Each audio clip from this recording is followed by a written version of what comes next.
You know it's this. Take a perk and a talk of that shit. Money swallowed like sis. Did it perfect in the kid. Got a billion who sang on my head. Look up better put on the road I just spent. I know we got $1 million. The devil that shit ain't not cheaper again. Hello and welcome back, fellow anime lovers, to MangaMuse. I am delighted to have you join us once again in the world of fanfiction and fantasy. This is the third part of What If Naruto Enters Witch? Special note, this fanfic is written and a masterpiece of pyrohelixdrago, co-written with KFB Anime 87 on fanfiction.net. Do check and support the author too. Now smash the like, share and subscribe button for more. Also press the bell icon so that you never miss such great parts. Thanks for the introduction. Now let's dive into the world. Phobos Palace Library. Ugh, can we not do that again? Will said, her stomach feeling like her stomach was turned inside out. Yeah, we are not doing that again. I'd rather wait for a portal, Naruto said, rethinking his idea about studying this teleportation if the effects were this severe. Caleb, shaking off his nausea, saw a red string on the ground and decided to pick it up in order to inspect it. What do you guys think is on the other end of this? Caleb said, showing the other the string that apparently left a trail to be followed. The girls obviously, Naruto said, not getting how someone could be so dense. And a very unhappy Cornelia, Will said, getting Naruto to chuckle. Holding out the heart, Will spoke a message hoping the others would receive, since the heart of Kandrakar united them not just as guardians but as friends. Guardians, wherever you are, let me find you safe, she said, and almost if the heart was reacting to her feeling, she transformed into her guardian form. The group followed the trail of red string, and at the end they were at the entrance/exit of the library, and waiting for them was none other than Prince Phobos himself.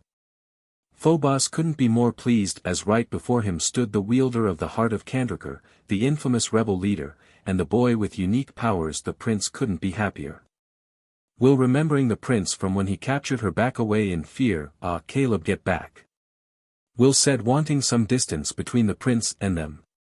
Caleb, being the idiot he always is, charged at the prince instead. No, never back, he said while jumping on a ladder with wheels as he rode it towards Phobos, who still had a grin on his face. Naruto saw this and immediately knew that Caleb was in trouble, but before he could make a move, Phobos raised his hand and captured Caleb in a field of light that encased his body and sent him crashing into a chair. How about you all surrender, and I promise no harm shall come to you, Phobos said, everyone clearly able to tell he was lying. How about we stop talking and start fighting?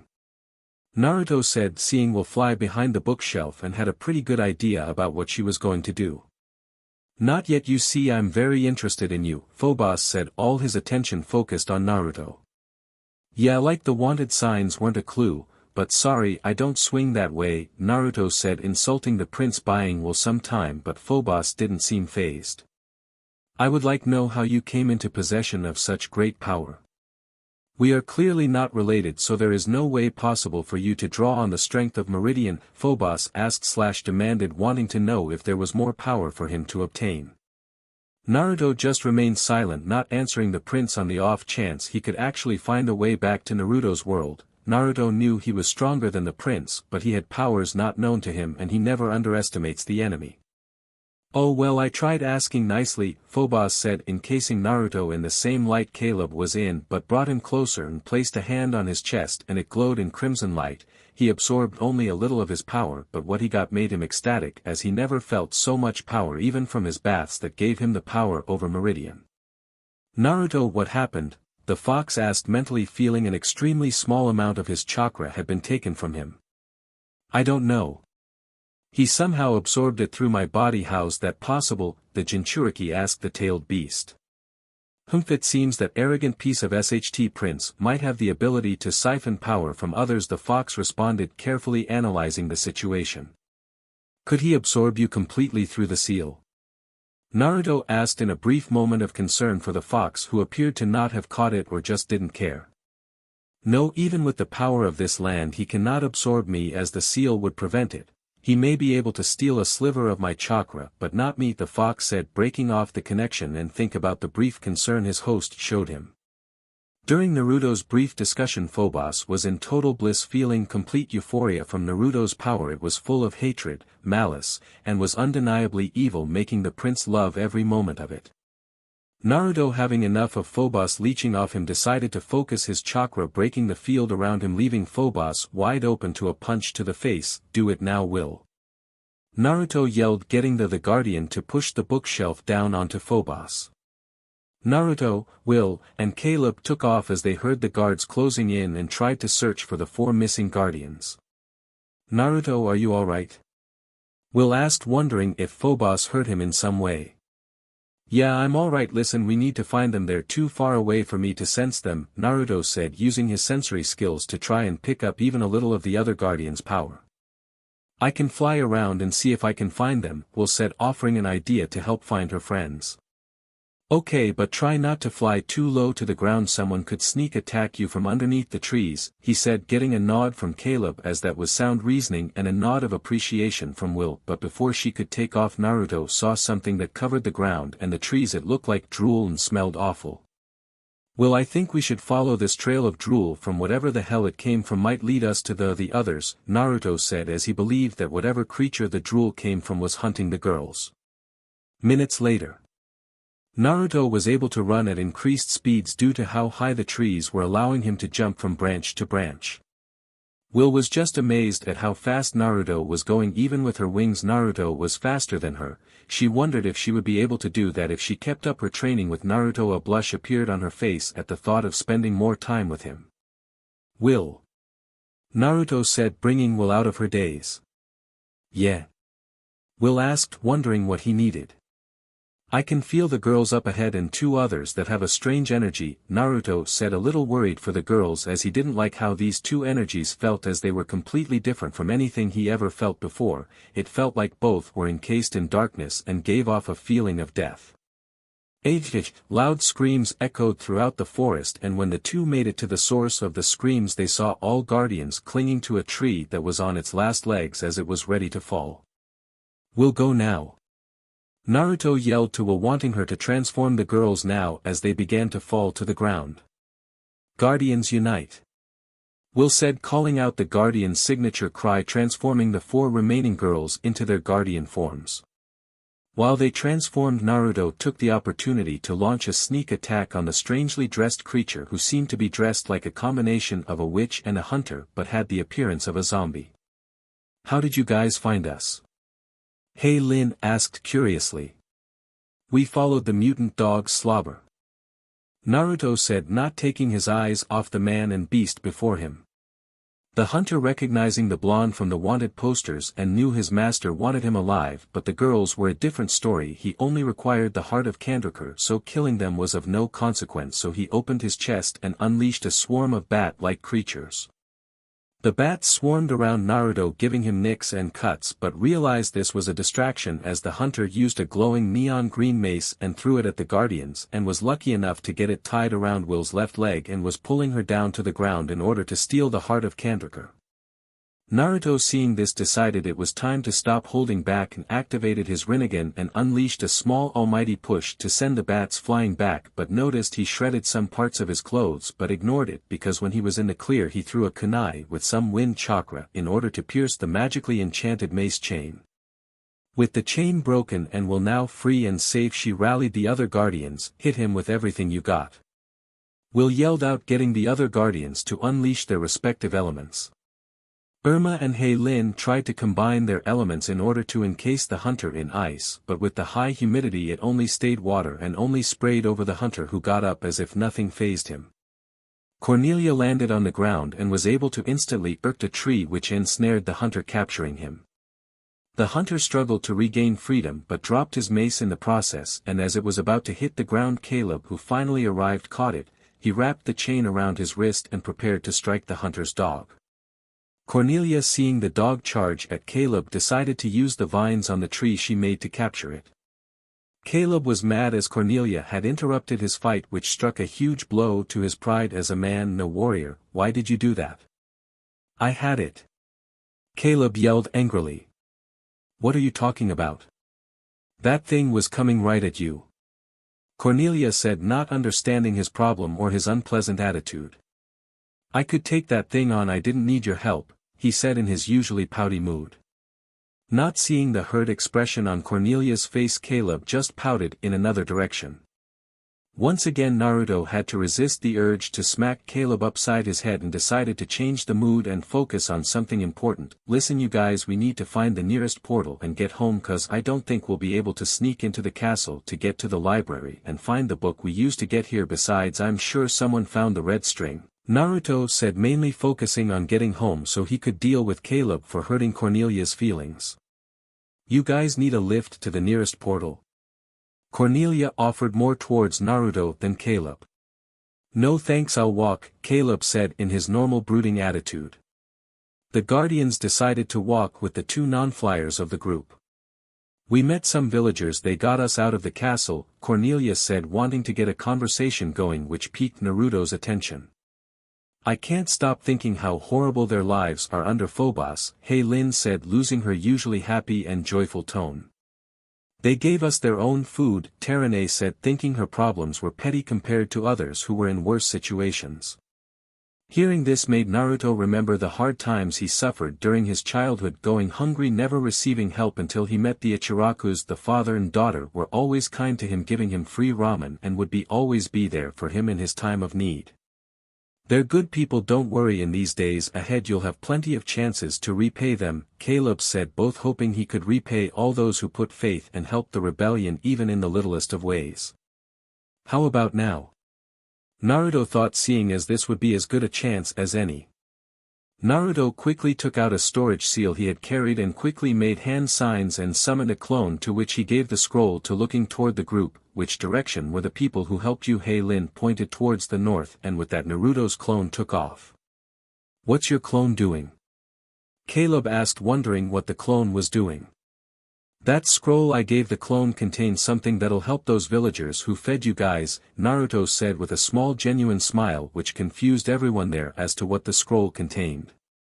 Clone Naruto. A few minutes later. When the clone arrived at what appeared to be a bonfire site, was a group of injured people. From the looks of their wounds, Naruto assumed that the tracker was the one to cause all this. The clone walking up to the site scared a lot of people as they didn't know who he was, and the unknown was usually feared. Who are you? An old man with some amount of courage yelled out. Are you the ones who helped the four guardians? The Naruto clone asked, lacking any kind of emotion. Yeah, so what? Came the shout of a brave little girl. Well, I'm here to reward you for your troubles, the clone Naruto said, taking out the small scroll and unsealing it, unleashing a huge amount of smoke. After the smoke died down, the people saw a sight that almost made them cry. A table filled with food they had never seen before: dumplings, rice ball, cooked fish, and grilled chicken, along with non-perishables like rice. Before the clone dispersed, it took a moment to see all the smiles on the people's faces and enjoyed that fact that he was the one who brought them and would soon transfer that feeling back to the original Naruto. Phobos Palace later on. We must capture that boy. His power was something I could have never dreamed possible. He isn't fit to wield such power if he doesn't even use it. Phobos thought, still shaking over the rush Naruto's power gave him. My prince, we have retrieved the tracker as you requested, Cedric said in his snake form, bringing the prince back down to Meridian to see the tracker in chains. Tracker, you have failed in your mission to bring me the four powerless guardians, and for that alone I should end your miserable existence, Phobos said in his usual angry tone, but since I'm in such a good mood I'll let you live, but fail me again, Tracker, it shall be you who gets hunted. He continued, unleashing a blast of lightning which zapped the cuff along with the hunter, unlocking them, but Cedric wondered if the prince did that to punish the hunter or just unleash his anger. When the hunter left, Cedric was left all alone with Prince Phobos, who just couldn't stop smirking, which scared the snake creature, but going against his better instincts. My lord, what is it that is making you smile like that? Cedric asked, a little scared of how the prince would reply. The boy Cedric, all I could feel was power along with pure evil and so much rage, Phobos said, just shivering at the thought, and only wanted more from the blonde team. Cedric was slightly confused by what the prince said, as with his brief battles with the blonde, only the battle at City Hall was the only time he felt what the prince was describing. What really confused him was how the blonde unleashed such power and why hide it. Sheffield Institute next day. The school day had just begun and students just began to enter, but one student was pulled aside to talk about normal high school problems, and that student was Cornelia Hale, and the student who pulled Cornelia was none other than her best friend Elian Brown. "Cornelia, where'd you go yesterday?" "You just left me in that store," Elian said just as Naruto arrived, hearing what Elian said. "Oh Elian, I'm so sorry. My mind was in another world," Cornelia said, speaking both figuratively and literally. The two began to walk but was unaware that they were being tailed by Naruto. "You've been doing that a lot lately, are we best friends or what?" Elian asked, wanting to know what the current status of their friendship was. "Of course we are, come on, let me buy you a donut," Cornelia offered. "You know I don't eat donuts," Elian said, thinking they were bad for her figure. "Yeah, but there's a really cute guy serving," Cornelia said, thinking she could tempt her friend with the appeal of the opposite sex. Elian normally would have gone, but remembering a certain boy changed her mind. "No thanks, I'm good," she said, surprising her best friend. Cornelia's jaw hung from her mouth. There was no way her best friend would turn down checking out another guy unless, OMG. "You have a crush? Who is it? Come on, tell me, who is it?" Cornelia said, making Elian blush at her friend's accusation. "What, no?" Elian yelled, but blushing like she was didn't help her case. Seeing this as a huge invasion of privacy, Naruto decided to take off but couldn't help but feel he was forgetting something. Silver Dragon. End of the day. Naruto had walked in through the back and saw Caleb changing the menu sheets. Inside the menu, picking one up, he saw Blunk's face on multiple sheets. "Blunk," Naruto said. "What was your first clue?" Caleb said, thinking Naruto said it as a question. Then it suddenly hit Naruto what he forgot. Walking up to Caleb, he drew his right fist back and sent it straight towards his left eye, surly to give him a black eye as he fell to the ground. "What was that for?" Caleb said, seething in rage, wanting to knock Naruto's lights out.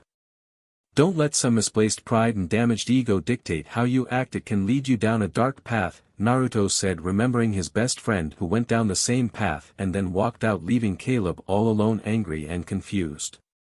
Phobos Palace. Deep in the lower levels of the palace, creatures of unimaginable hideousness worked in making untold amounts of grain, while their prince and his right hand stared at the dreadful sight of the village, which looked worse for wear. "One of the villagers must know what happened to my sister 16 years ago, Phobos said, needing more information to help his search for his long-lost sister. "I hear they're hungry. Try trading flour for information," he continued, angrily, thinking it was beneath him that he had to even bargain with the subjects whose sole purpose was to obey him. "And the other problem?" Cedric asked, making Phobos think of the Guardians and the boy whose power he so desperately wanted and craved. Just thinking about the power he absorbed from him last time made the prince's skin crawl in anticipation of getting even more.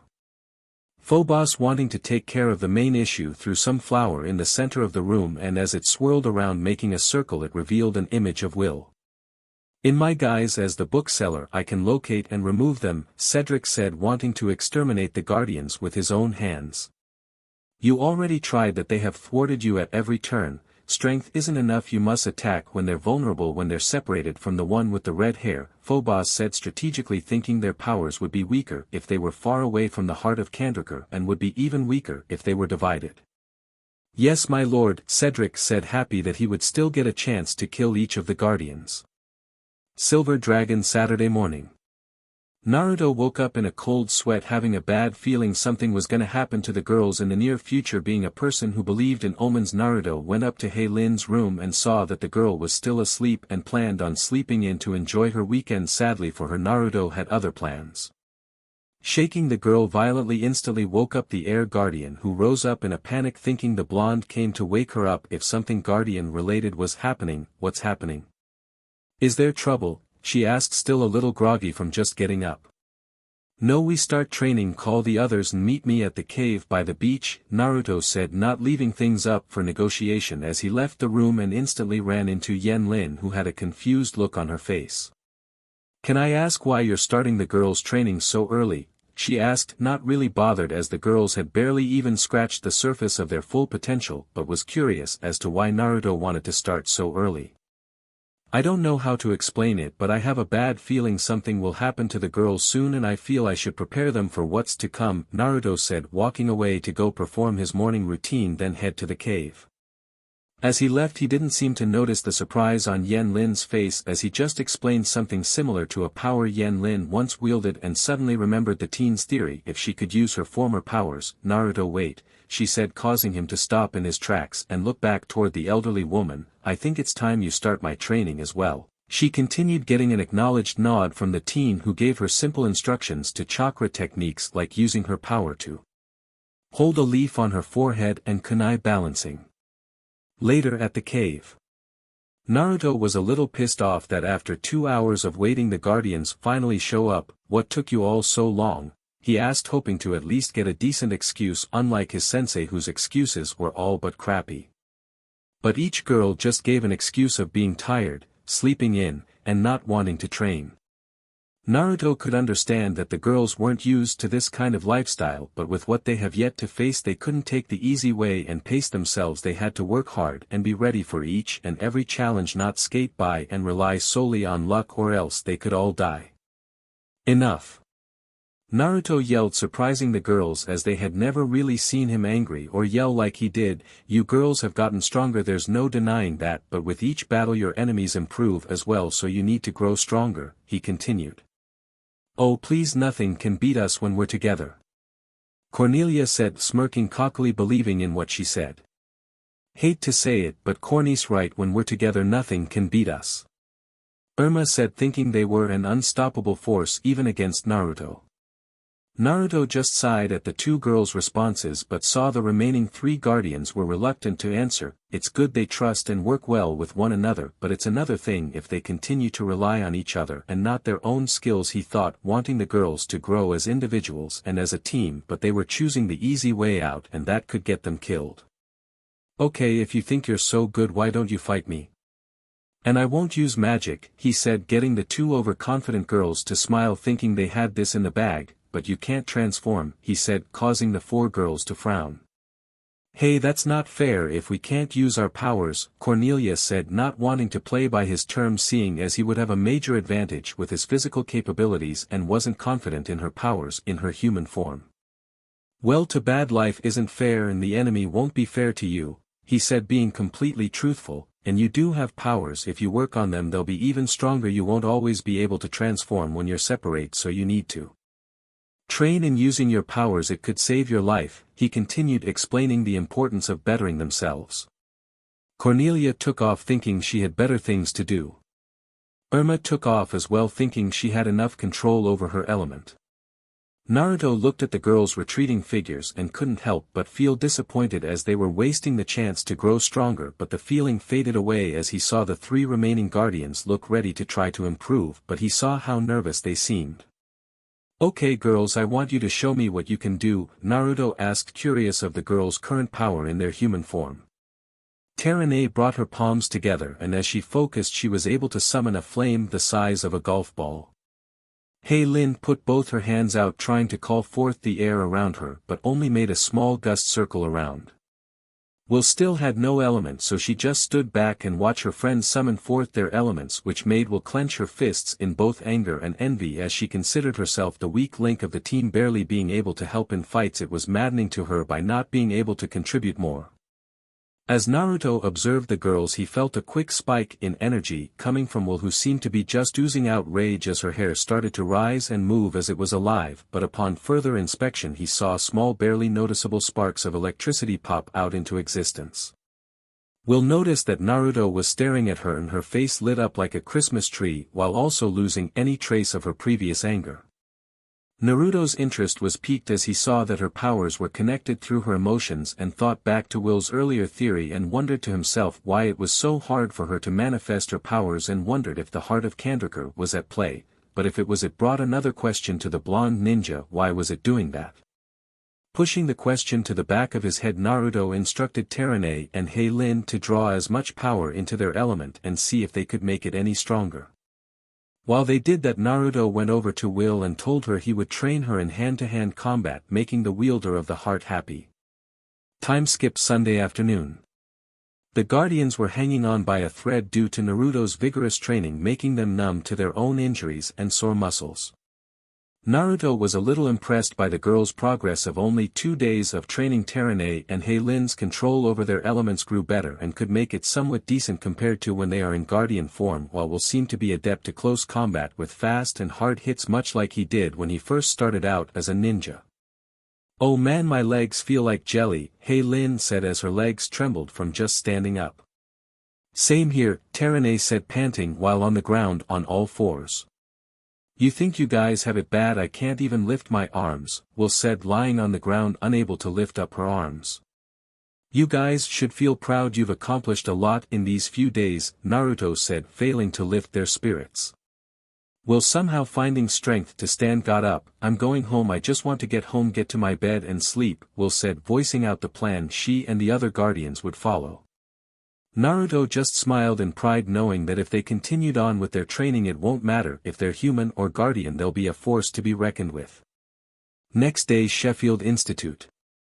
Naruto was in science class with Will, Cornelia, and Matt, listening to the teacher as he was going over the details of the ski trip. While Matt and Naruto discussed practicing their guitars for music, Will noticed Matt was sending her subtle glances and looked away each time she looked back at him. Cornelia saw this and thought of the future teasing she would be able to do on her red-headed friend. Lunch. "Oh you guys, I can't wait till we get to the ski lodge, the food at the ski chalets taste even better than this," Heilin said, very excited about the trip tomorrow and all the things she would be able to do. "Heilin, the table we're eating off is taste better than this," Terane said as the processed cafeteria food fell off her spoon. "Hey, weren't we supposed to get a new student from Switzerland today?" Will asked, remembering people from class talk about it earlier. "Maybe she's here and we didn't notice," Elian said, and at that exact moment the doors to cafeteria opened, revealing a girl with long auburn-covered hair, tan skin, emerald-colored eyes, and soft pink kissable lips, wearing a blue high-collar vest, long-sleeved beige sweater which did nothing to hide her firm DD cup-size melons, and a long thick skirt with dark blue stripes, and it didn't help hide her nice pear-shaped peach. "No, my guess is that's her," Terane said, sounding a little depressed, noticing all the boys fall head over heels for the obviously attractive girl, which made her feel a little self-conscious. Martin, who was sitting in the table next to the girls, made a quick beeline to the new girl, making Irma gasp as he never looked at any girls beside her. Seeing him take off to go see the new girl made her also feel a little self-conscious about her looks. Naruto came to the table after just receiving his lunch, as he forgot to bring some with him, and as he sat down he noticed the girls' downcast looks and wondered what the problem was, but decided not to pry unless the situation got worse. Next day, at the end of the school day, Naruto felt a little out of place hearing the girls complain about the new girl Sandra, and thought he should have left the problem alone because as a guy he had no idea how to add or contribute to the conversation.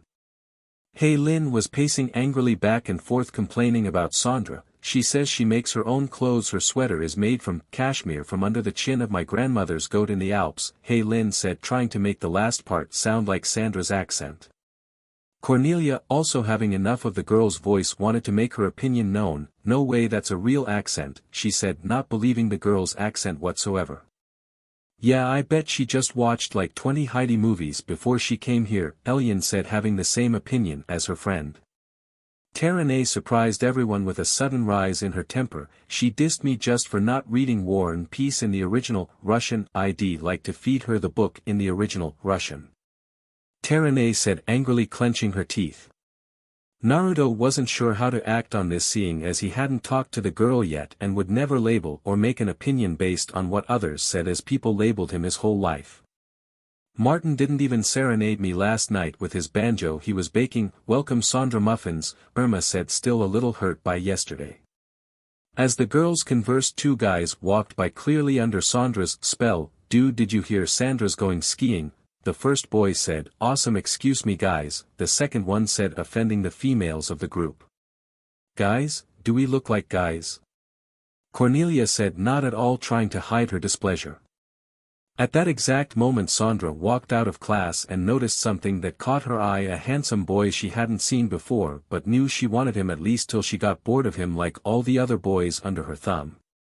Walking over to the group which the boy was part of, "Hello," Sandra said, introducing herself to the group, but it was mostly directed to the blonde, which now that she got a better look of the blonde she noticed he looked even more handsome than she first thought. "Hi, I'm Naruto," he said, extending his hand, which the girl shook, then noticed how strong his hands were and she liked that in a man. "Well, Naruto, how about you take me out on a date?" she told him while saying his name seductively in her accent. Her question had various reactions from the group, none more than Will and Naruto. Will was enraged and wanted nothing more than to slap the girl for asking out the guy she liked, but was also jealous because she couldn't do what Sandra did. Naruto was for once at a loss for words, as he had never been asked out in his life. "Sorry, but no thanks," Naruto said, surprising all the girls but none more than Sandra. "What, why?" Sandra yelled, not understanding how he was resisting her charm. "I'm gorgeous and much more pretty than these other girls," she continued, successfully pissing off all the girls. Hearing this made Naruto a little angry at the insult directed at the girls. "Sorry, I am not interested in you," he said, surprising the female exchange student once again. "You seem a bit." He stops to think and yells to Irma, "Hey Irma, what was that thing you sometimes call Cornelia?" he asked, making Irma laugh. "It's shallow," Irma said, still laughing. "Yeah, shallow, you're shallow," Naruto said, getting the girls laughing, even Cornelia. Irma, calming down after laughing so hard, looked to Cornelia. "It was during one of our usual fights." Naruto said he didn't agree with me when I said it though, Irma said, getting Cornelia to smile at the blonde she was suspicious of. Sandra walked away as she could not stand for this. She won't accept it, so she came up with a plan she would soon enact. Bookstore an hour later. "Ugh, I can't believe you and Will convinced us all to go on this ski trip," Cornelia said as she paid for a magazine. "Oh come on, it's not gonna be that bad," and Will said she wasn't that good at skiing. "It'll be funny to see her crash and burn," Elian said, hiding the fact from her best friend that she wanted to go just because Lin was dragging Naruto along. While the two girls talked about the trip, the book owner looked at them and listened in on the conversation with interest, thinking it would be the perfect opportunity to divide and attack the Guardians. Silver Dragon basement. Half-hour later. The Guardians were in the basement with Naruto and Caleb practicing with their skis before reaching the ski lodge. "If you have one in each hand, how do you fix your hair?" Cornelia asked, as she never skied in her life. Caleb was sitting on his bed wondering why the girls were even going on this trip. "So you don't like skiing?" he asked, to no one in particular. "Right," Terene answered, not liking Sandra one bit. "And you don't like skiing?" he asked again. "Right," Cornelia responded. "So you're going skiing with this girl?" he asked once more. "Right," all the girls responded in unison. "I don't understand women," Caleb said, getting a nod from Naruto, who wholeheartedly agreed with his friend's statement. Getting bored, Caleb reached out and grabbed a random ski and bent carefully as he didn't want to break it. "These would make fine longbows, instead you're gonna stand on them and fall on the outside of a volcano," Caleb said, not understanding the sport. "It's a little something called fun," Irma said, teasing the rebel leader. "Don't be too hard on him, Irma, he doesn't have that in his world," Will said, helping her best friend tease the rebel. "I know what fun is, I have it all the time," Caleb said, getting laughs from the girls. "Oh really, so what do you do to get down and get crazy? Plan a rebellion in a red nose and clown shoes?" Cornelia said, putting an adorable cat hat on Caleb's head, who then pouted. "Hey Naruto, what do you do for fun?" Irma asked Naruto, getting everyone's attention, especially Cornelia's, as she was still suspicious of the blonde but not as intensely as she was before. Naruto actually had to think about his answer, not because he was going to lie, but because he honestly didn't think he had a hobby unless tagging was considered a hobby. Art, Naruto said, getting weird looks from the group except Lin. "OMG. Guys, you should have seen his work, it was amazing." Lin said, remembering the portraits he made in art. "Do you still have them?" she asked, getting Naruto to get the portraits of his parents. Everyone looked at the paintings in shock. Just by looking at it they could see how lifelike it was, especially with all the hard work put into it and the emotion they radiated. The girls and Caleb just continued staring at the portraits, having no idea what to say, but two Guardians looked at one of the two paintings, letting their imagination run wild.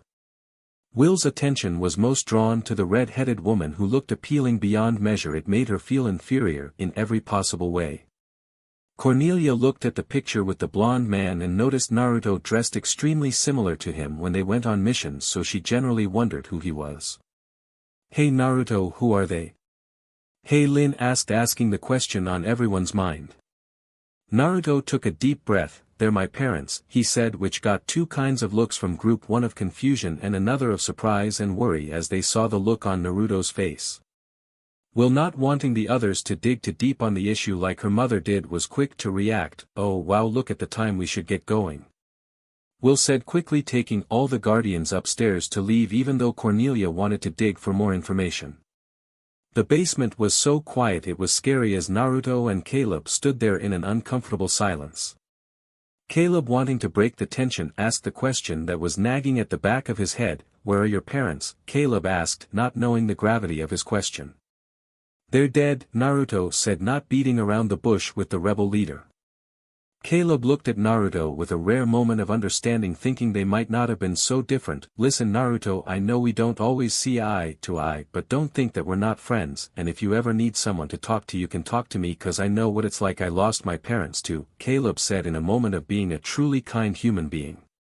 Naruto was shocked that Caleb had said what he said, but was more surprised it came from him in the first place, but smiled as it showed Caleb wasn't truly hopeless.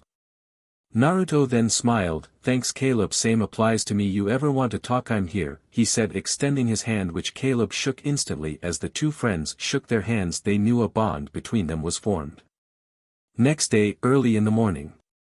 "Musique boutique, my Garkins," Sandra said, walking backwards as some boys carried all her luggage.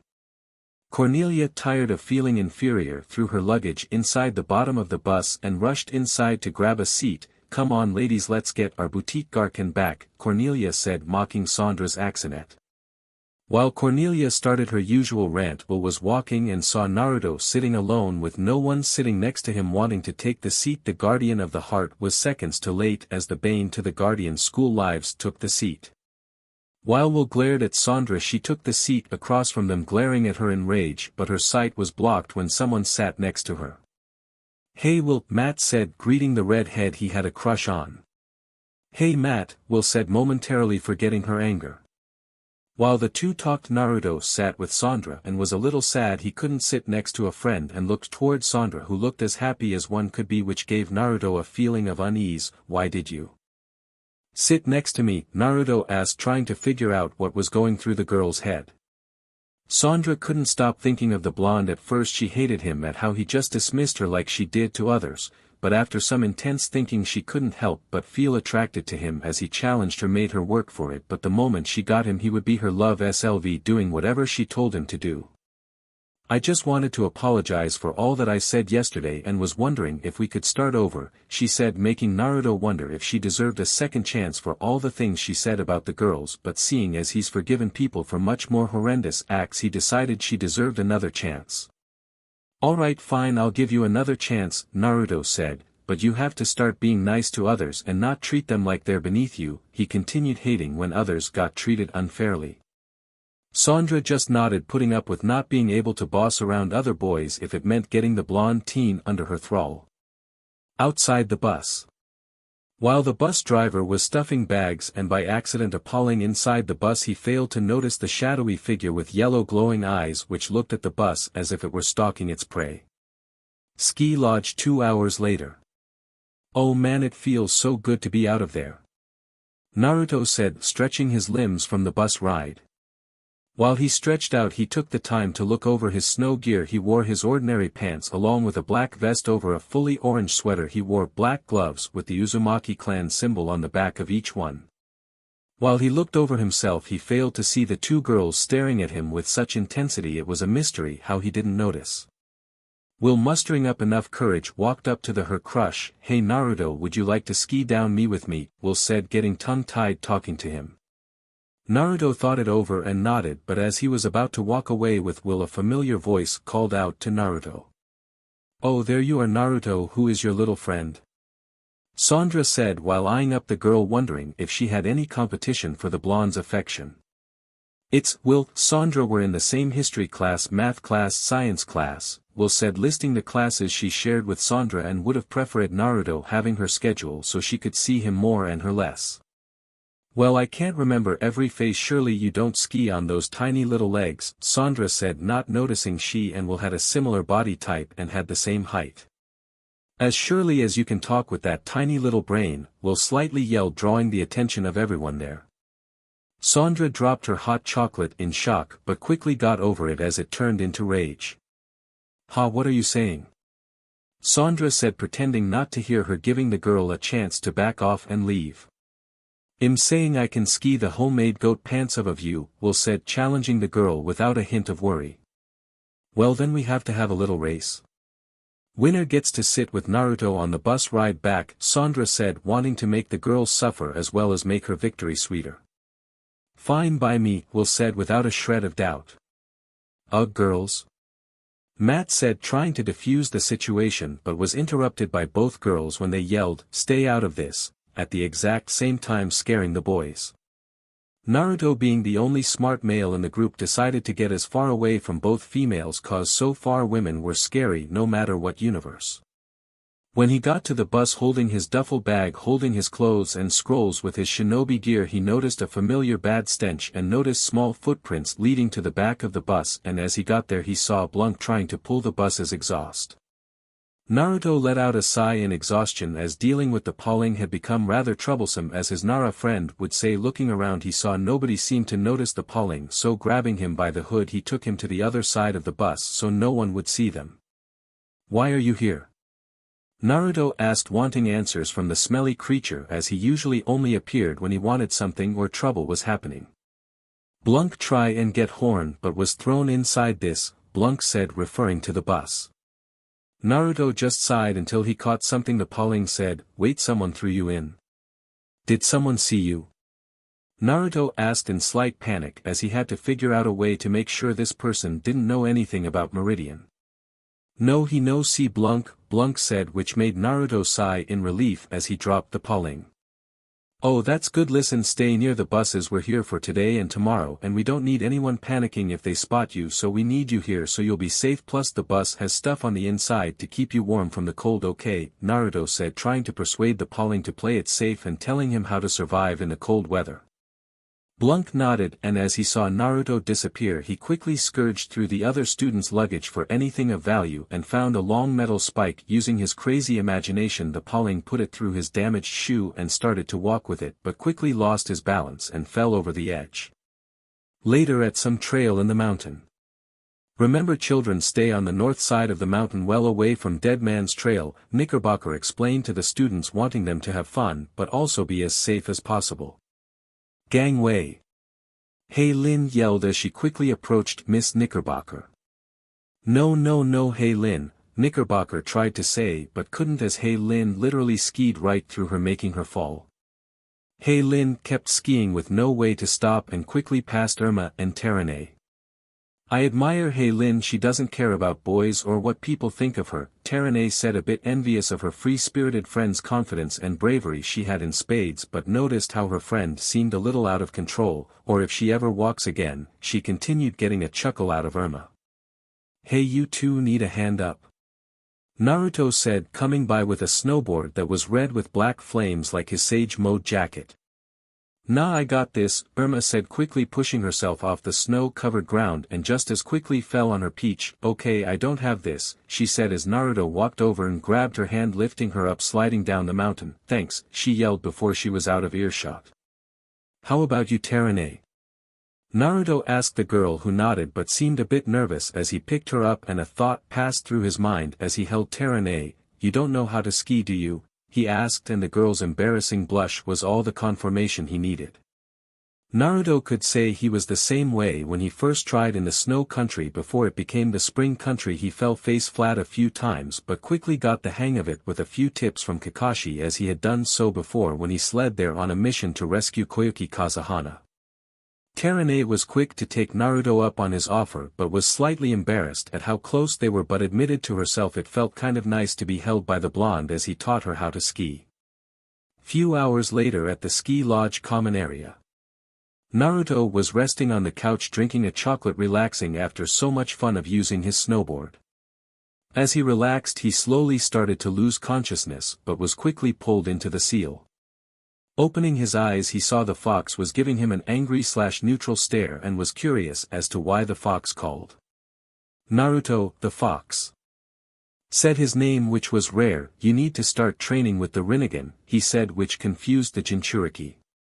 What do you mean? I have been training with the Rinnegan, how have I not? Naruto asked curiously.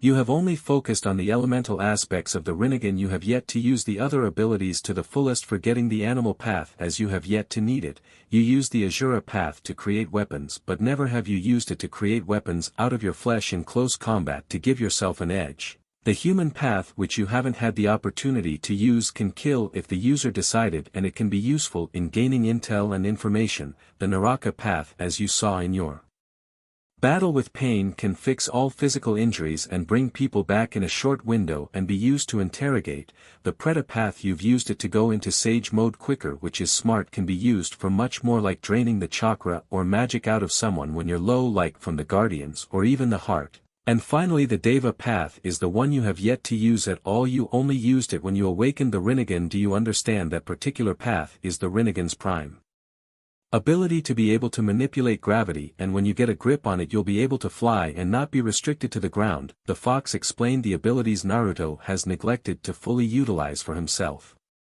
Naruto would have talked to the fox more but couldn't as he woke up from his slumber, but as he looked around he noticed Will by the fireplace on an old recliner with her own hot chocolate looking at him. Hey Naruto, saw you down here, thought I'd join you but you were sleeping so I let you rest, Will said, enjoying the time looking at the blonde sleep as he looked cute to her when he was asleep. Thanks, Naruto said, smiling, momentarily forgetting about what the fox said for a while. The two shared a moment of silence, not knowing what to say, seeing as they were all alone. Will, mustering up the courage, decided it was time to make a move in claiming the blonde who was the source of her affections. Hey Naruto Will was saying as she was interrupted by the guardian of air. Will, I need your scarf and your hat and your sweater, and do you have a pair of extra gloves? Hey Lin asked, making the other two teens curious to why she needed all that snow wear. Why do you need all that stuff, Hey Lin? Naruto asked, remembering she packed her own snow gear. Hey Lin looked around wondering if anyone else was there or listening. As she saw no one she quickly dragged the two out the lodge. Outside. Just keep this around your face, we don't want to start a panic, Will said to Blunk in order for him to be kept hidden. Need cocoa, Blunk said, wanting the nice hot drink in order to keep himself nice and warm. No, what you need is to get to the bus and hide like I said. What happened? I literally left you with no way to screw that up, so what happened? Naruto asked, wondering what happened between then and now. Blunk didn't get a chance to offer an explanation as a car pulled up and was suddenly thrown past the trees by Naruto so whoever was in the car wouldn't see the pulling. The person who came out of the car was none other than Yen Lin, who stretched out from exhaustion. Grandma/Granny, Naruto and Hey Lin said at the exact same time, what you doing here? Hey Lin finished. He made me drive him up to prove a silly point, Yen Lin explained as Caleb got out of the car. She got tired of dealing with him and his wounded ego and masculine pride. I'm no fun, huh? Well, just tell that to my skis, he said, holding up a pair of really old worn-out wooden skis which looked ready to fall apart. You're kidding, they look like the deck planks from the Titanic, Will said, not sure if it would be a good idea to use them. Those babies served me well back in China, Yen Lin said, remembering fondly of her youth. They look like they served Genghis Khan back in China, Hey Lin said, thinking those skis were ancient as they walked back inside as it was getting cold. I got new skis now, I'm gonna carve me up some powder dudes, she said, trying to sound young. While this happened, Blunk watched from a distance, not wanting to be seen, and as he was gonna take off to the bus he saw a giant figure that was right behind him, which turned out to be Cedric, who quickly snatched up the pulling. Next day on the ski lift. While we'll discuss strategy with the girls on how she was gonna take down Sandra, the lift behind them carried Naruto, Matt and a red-headed guy named Nigel he met a few times before, talking about guy stuff. So you guys, I sat next to this really cute girl on the bus, Nigel said, thinking the girl was attractive. Okay Romeo, tell me about her later, Matt said, slightly teasing him. So Naruto, any girl you like? Matt asked, curious if he had any chance with Will or if he should back off so she could be with the guy she liked, which so happened to be Naruto. Naruto thought for a while, never having a chance for in his life, wondered if he should play his hand at dating. He knew a lot of girls which he was pretty close with, but wondered if he should risk their friendship or make things awkward if they dated or broke up. I don't know, I never really dated before, Naruto said, which generally surprised both guys as Naruto may have not acted like it. He seemed like the player type since he was surrounded by girls and was talked about by other girls. Both guys decided to talk about guy stuff till they reached the top since the previous subject got a little too personal. A few minutes later. Oh my god, this is going to be hilarious, Naruto said as he had front row seats with Cornelia and Irma to watch Caleb crash and burn with Yen Lin's old skis.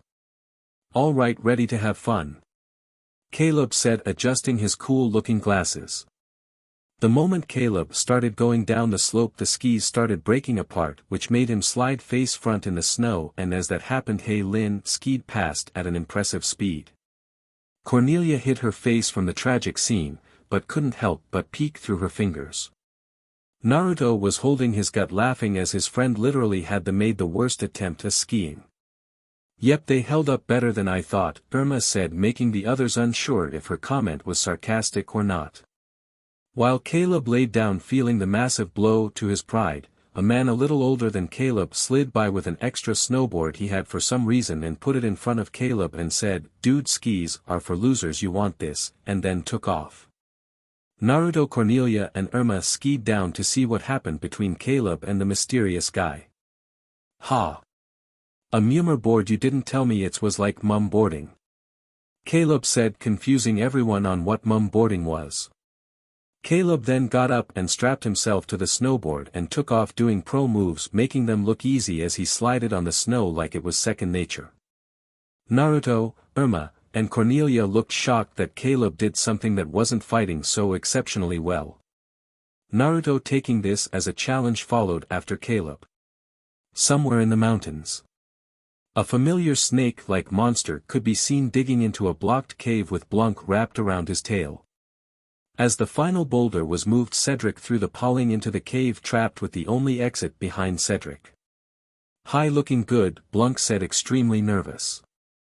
Cedric came face to face with Blanc with almost no room between them. "Tell me about the girl with red hair," Cedric asked the Pauling, thinking he would give them up for his life or would foolishly try to barter with him. Blanc was many things: a thief, bargainer, scavenger, and a looter, but the one thing he would never be was a traitor. Cedric, mean Ethel, sorry she went Denmark, love cheese, he said, trying to play dumb. Cedric quickly and tightly wrapped the Pauling in his tail and unleashed a mighty roar that shook the very ground but didn't cause an avalanche.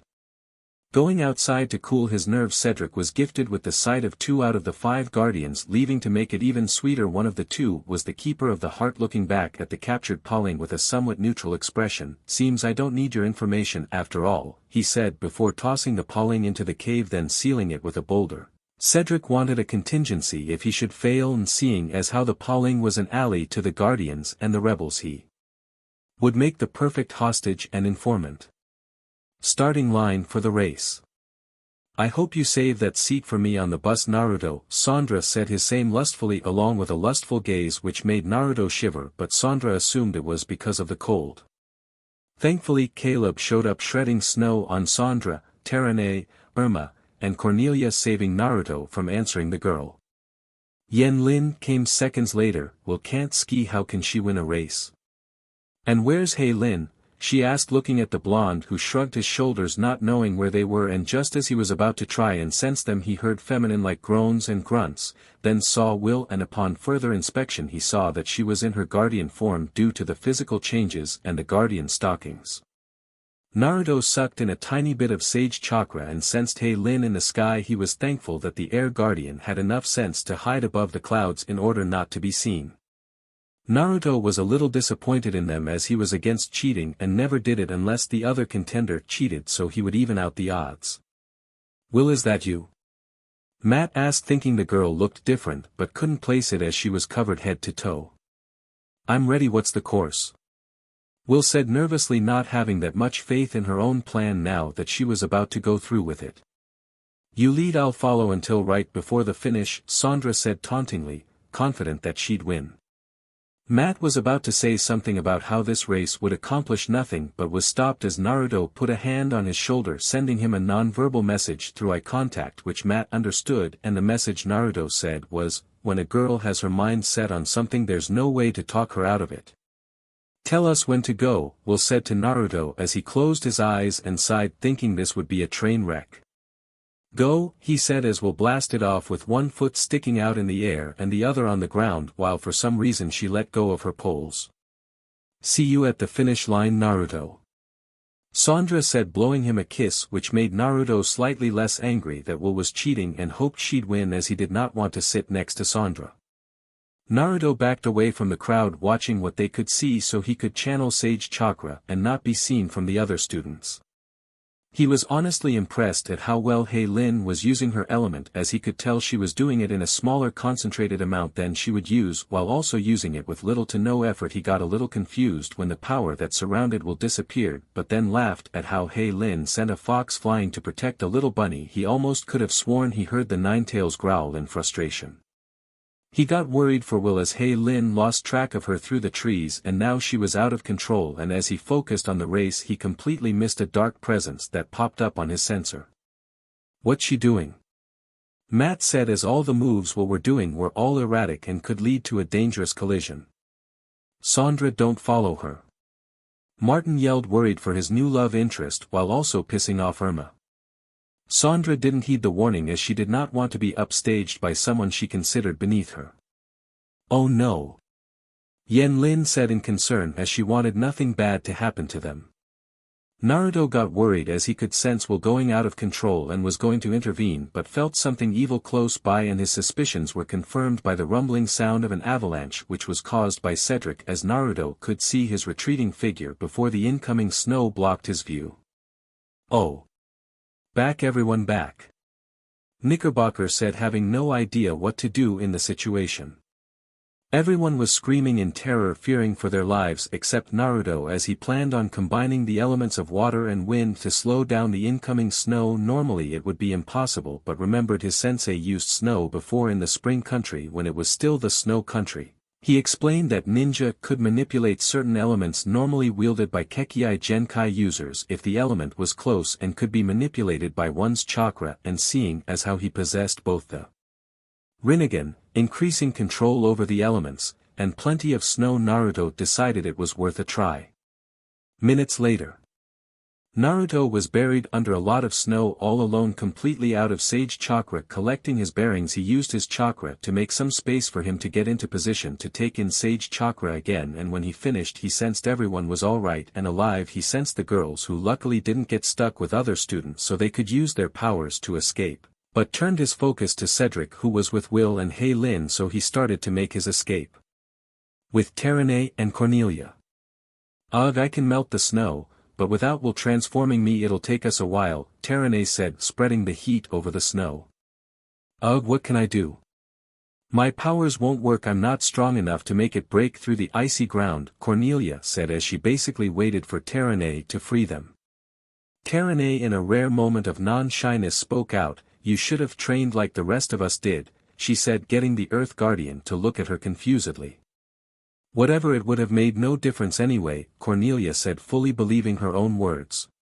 Terene just signed, hoping her friend would overcome her own self-inflated ego. With Caleb, Irma, and Lin. Make it wider, Caleb asked as Irma made a small hole through the snow. Using her power over water to try and manipulate the snow, but couldn't as she wasn't strong enough. I can't, she said, groaning, without Will transforming me my power over water isn't strong enough, she continued while also regretting not taking Naruto up on his offer to train. Back with Will and Lin. Will and Lin were currently on the defensive as they fought Cedric as he was trying to split them up and kill them individually. It is as Phobos said, apart you are all weaker, Cedric said, thinking his victory was guaranteed. Oh yeah, we'll show you how weak we can be. Will said, sending a look to Lin, who nodded. Lin focused on gathering snow with her wind and sent a snow flurry directed at Cedric's eyes, which successfully blinded him, giving Will the perfect opportunity to deliver a quick and hard punch to one of the snake's eyes and a swift kick to his jaw, successfully breaking some of his teeth as they fell to the snow. Cedric was enraged, so with a burst of speed he used his tail to hit Lin, sending her crashing into a tree, but forgotten about Will, who took the opportunity to launch herself on his back to somehow cause more damage to his face, but even though he struggled he got Will by both her legs and made her do an upside-down split, then threw her next to Lin.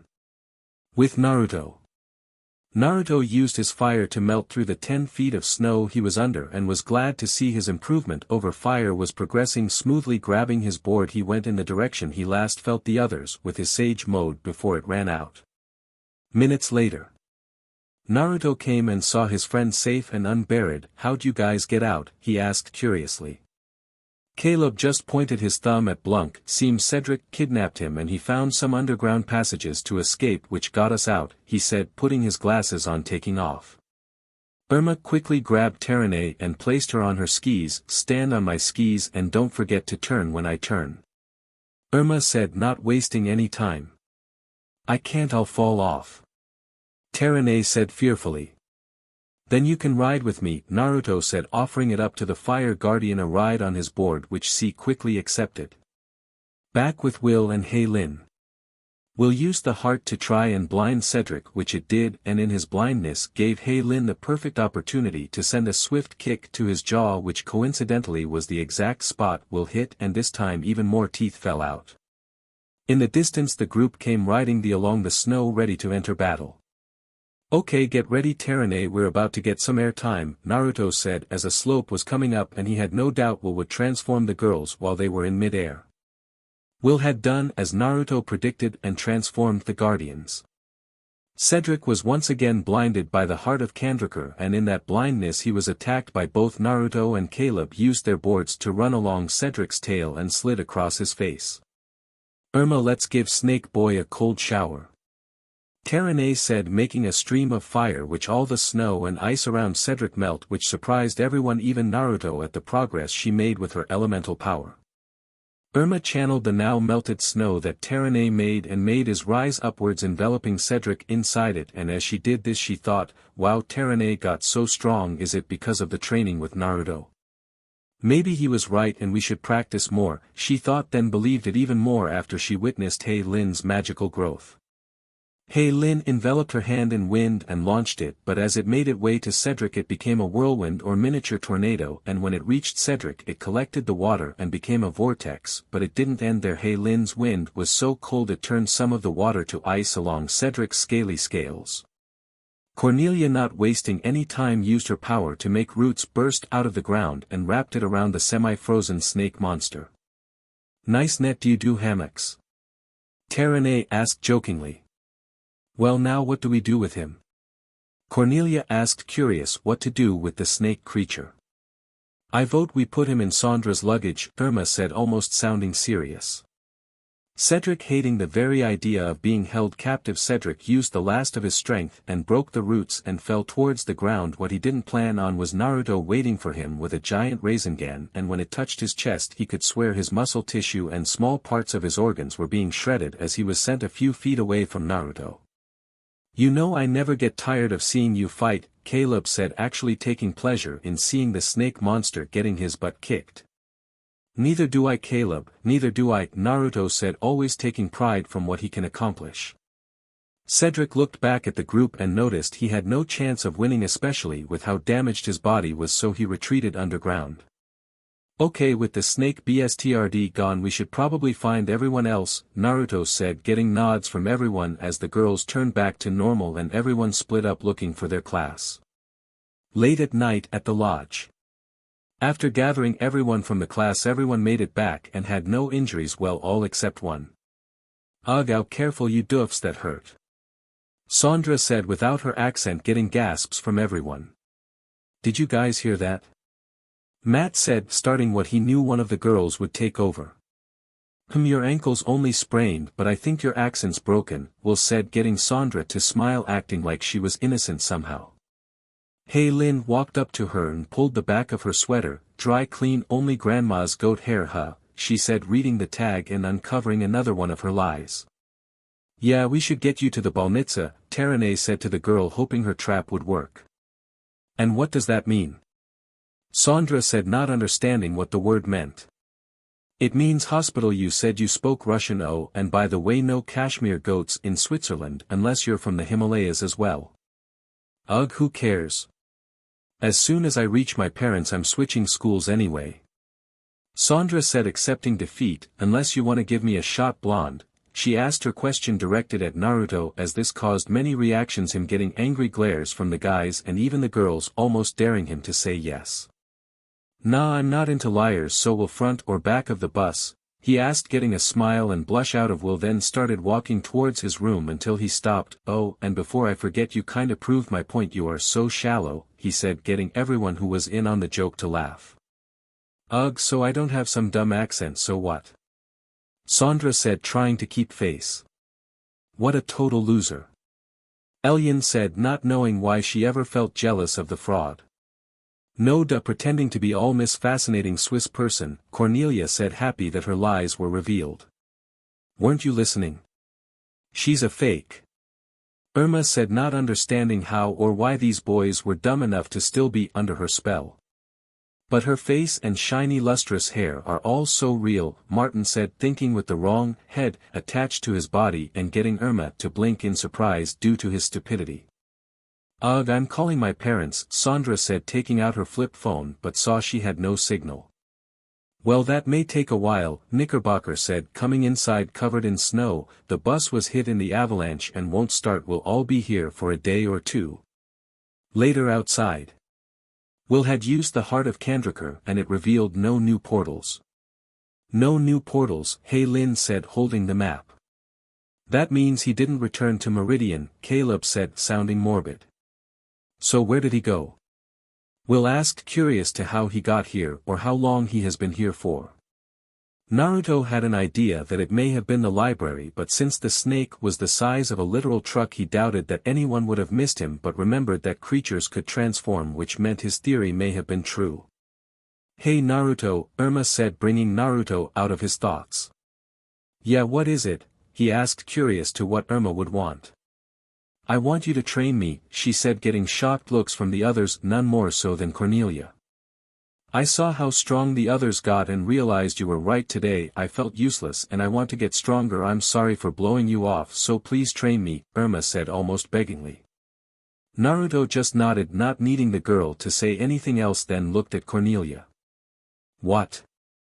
I don't need to train, Cornelia said, not believing her own words as everyone else knew she was both embarrassed for being wrong and lying. Naruto just smirked, never having a dull moment with these girls. Ski Lodge night. Naruto was calmly laying in his bed, slowly drifting off into unconsciousness, but that was put to a halt as he heard small creaks in the wooden floor outside his room and wanted to investigate what was causing it. As he looked out through the now slightly open door, he saw two female figures who he instantly recognized as Cornelia and Elian. Wondering where they were going, he quickly got dressed and left through the window. Few minutes later at a frozen lake. Come on Elian, you can do it, keep those legs moving, Cornelia said, instructing Elian on how to skate while she herself skated like a professional and didn't even look to where she was going, only relying on her instincts. Elian tried to keep a decent pace, but her legs were so wobbly she couldn't do very much but skate forward. Sorry Cornelia, some of us weren't literally born to skate, she said, remembering all the trophies and rewards Cornelia has gotten for skating from when she was little to now. Oh come on, it's not that hard, here let me show you, Cornelia said, taking Elian's hands and leading her as they skated. In the trees Naruto watched the girls have fun and was happy for them, seeing as they held an amazingly strong bond. Naruto was going to take off, but with his keen shinobi hearing he heard the sound of something cracking, and turning his head with such speed it would make most people's necks snap, he noticed the lake wasn't completely frozen and started to crack, but the girls couldn't hear it due to their loud laughter. Cornelia, Elian, move! Naruto yelled, running to two blondes hoping to get them out of harm's way. Cornelia and Elian stopped laughing and saw Naruto rushing to them. Cornelia was gonna ask why he was here but heard the cracking sound of the ice, her survival instinct telling her to move to safety. But instead she pushed Ellian out of harm's way as the ice broke beneath them. Time seemed to stand still for everyone there. Cornelia saw the look of fear in Ellian's eyes as she fell through the ice. Naruto and Ellian were surprised and shocked by Cornelia's sudden action and feared the worst as she completely submerged in the water. "Oh my God! Cornelia!" Ellian said, yelling out her friend's name as she shed tears. Naruto quickly reacting as he made it to the hole where Cornelia had sunk. He quickly stripped off his jacket and shirt, then dived in after Cornelia. Ellian covered her mouth and was shedding tears, seeing no sign of her friends, and cried even more until Naruto suddenly came to the surface holding Cornelia, who was unconscious. "Ellian, help me get her out," he said, getting a frozen look of shock from Ellian. "Now Ellian," he yelled, getting the girl out of her shock as she bent down to lift Cornelia up. Naruto quickly put on his shirt to keep somewhat warm but wrapped his jacket around Cornelia, wanting to prevent her from getting frostbite. "Okay Ellian, we need to get back to the lodge and get Cornelia warmed up," Naruto said, running towards the lodge with Ellian right next to him.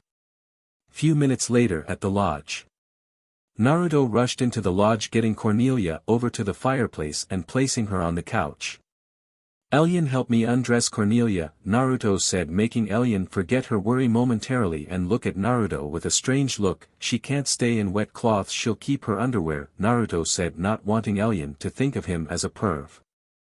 Naruto saw that Cornelia didn't look too well as her lips turned a light shade of blue. She had slightly baggy eyes and she looked pale. He knew he needed to get Cornelia warmed up, so he had an idea to do just that. "Ellian, go upstairs, get a blanket and some dry clothes while I'll try to light the fireplace," he said as Ellian ran upstairs for a blanket and some cloths. When Naruto was sure she was out of sight, he quickly used his hand and sent a stream of fire from his hand towards the fireplace to make it warmer, and focused the fire in his hands and spread the heat out evenly throughout Cornelia's body. He abruptly stopped when he heard Ellian come down with a change of clothes and blanket. "Is she gonna be alright?" Ellian asked, worried about her long-time best friend. Naruto looked at Cornelia and saw that she regained some color and looked better than she was before. "She at least looks better. I wish I knew some healing techniques," he thought, until he realized he did. The Naraka path can restore someone, but with Ellian here and not leaving Cornelia's side, he knew it would be difficult to do it undetected. "She'll be fine in the morning," he said, wanting to put the girl at ease. "Oh, thank goodness," Ellian said, sitting across from her friend with not taking her eyes off Cornelia. "Hey, could you get me some hot chocolate? I'm kinda freezing right now," Naruto asked as he was still wet and cold, so he was hoping the girl would get him the hot drink so he could use the rasengan and get something warm to drink when he was done. "Oh sure, no problem," she said, leaving for the kitchen, and when she was out of sight Naruto used his rasengan to summon a head bearing the rasengan with sharp teeth and purple flames around him. Naruto focused his chakra and made the head extend its tongue to get Cornelia into its mouth, which it then chewed on her before spitting her out like she never existed. Looking at Cornelia, Naruto noticed she looked better than her previous state and saw her stirring from unconsciousness. As Cornelia slowly opened her eyes, she saw a blurry figure which she came to realize was Naruto. "Ugh, what happened?" she asked, slowly getting up, wondering where she was here and why she was here. "You fell through the ice of the lake and could have died if I didn't dive in and save you," Naruto said, not beating around the bush. Cornelia was shocked by the fact that she almost died and looked to her savior with admiration and slight guilt from her suspicions about him, but that all vanished when a single thought came through her mind. "Where's Ellian?" she said in a quick, panicking voice, looking around for her best friend. "She's alright, you pushed her out of the way before you fell through the ice, you saved her," he said, impressed by her devotion to the friendship she shared with Ellian, but it also reminded him of his friendship with Sasuke before he left to go join Orochimaru. Cornelia noticed something when she was talking with Naruto. She had on different clothes and wondered what happened to them. "Naruto, what happened to my clothes?" she asked, making Naruto nervous and sweating a little, which made her even more curious to what happened to them and gave Naruto a very angry feminine glare which made all men cower before its gaze. "What happened to my clothes?" she said, saying each word angrily. "Well, me and Ellian sorta took them off, cause if we didn't you could have gotten hypothermia," he explained, hoping she wouldn't kill him because almost every woman he has met has had a terrible temper directed towards someone doing something perverse. Cornelia's face lit up and wrapped her arms around her body, feeling completely embarrassed that the blonde boy had seen her undressed, but knew he did it to save her life, so she felt slightly better he didn't do it for some perverse reason, but it did nothing to decrease her embarrassment. "How much did you see?" she asked shyly, wanting to know how much of her was exposed to Naruto. Naruto scratched the back of his head, sporting a blush while looking down, as he didn't have the courage to look the Earth Guardian in the eyes, as this was more embarrassing for her than it was for him. "I only saw you in your BR and underwear. I let Elian put those new cloths on you," he said, his blush getting brighter. They stood there in complete silence, embarrassed, not knowing what to say to the other, but thankfully the sound of glass shattering brought the two out of their thoughts and looked to see Elian stood completely shocked, standing over a puddle of hot chocolate and broken glass, with her mouth gaping and tears building up in her eyes as she saw that her best friend was okay. Elian, not wasting a second, dashed towards Cornelia and gave her a strong bear hug while saying incoherent words with tears running down her face. Cornelia just hugged back, hating the fact she was the cause of her friend's sadness, and sent grateful look towards Naruto for giving her the chance to stop Elian from being sad. Naruto, seeing the girls needed privacy, decided to go back to his room so he could get some sleep. Next morning. Bang bang bang. Naruto was woken up from a dream where he had an infinite amount of ramen and was royally pissed as someone continuously banged on his door repeatedly. Swiftly opening the door to tongue lass whoever had the ball to wake him up, but held back his verbal assault as he saw that it was Cornelia, who just hit his chest as she was gonna bang on the door again. Cornelia, blushing in embarrassment, looked away but didn't falter as she came here to ask something of Naruto. I want you to train me. I was wrong to say I didn't need it," Cornelia asked as soon as she saw how much the girls improved. She admitted Naruto may have been right to train, so she started it on her own, but could only do so little, so sucking up her pride she admitted Naruto was the only one who could help her.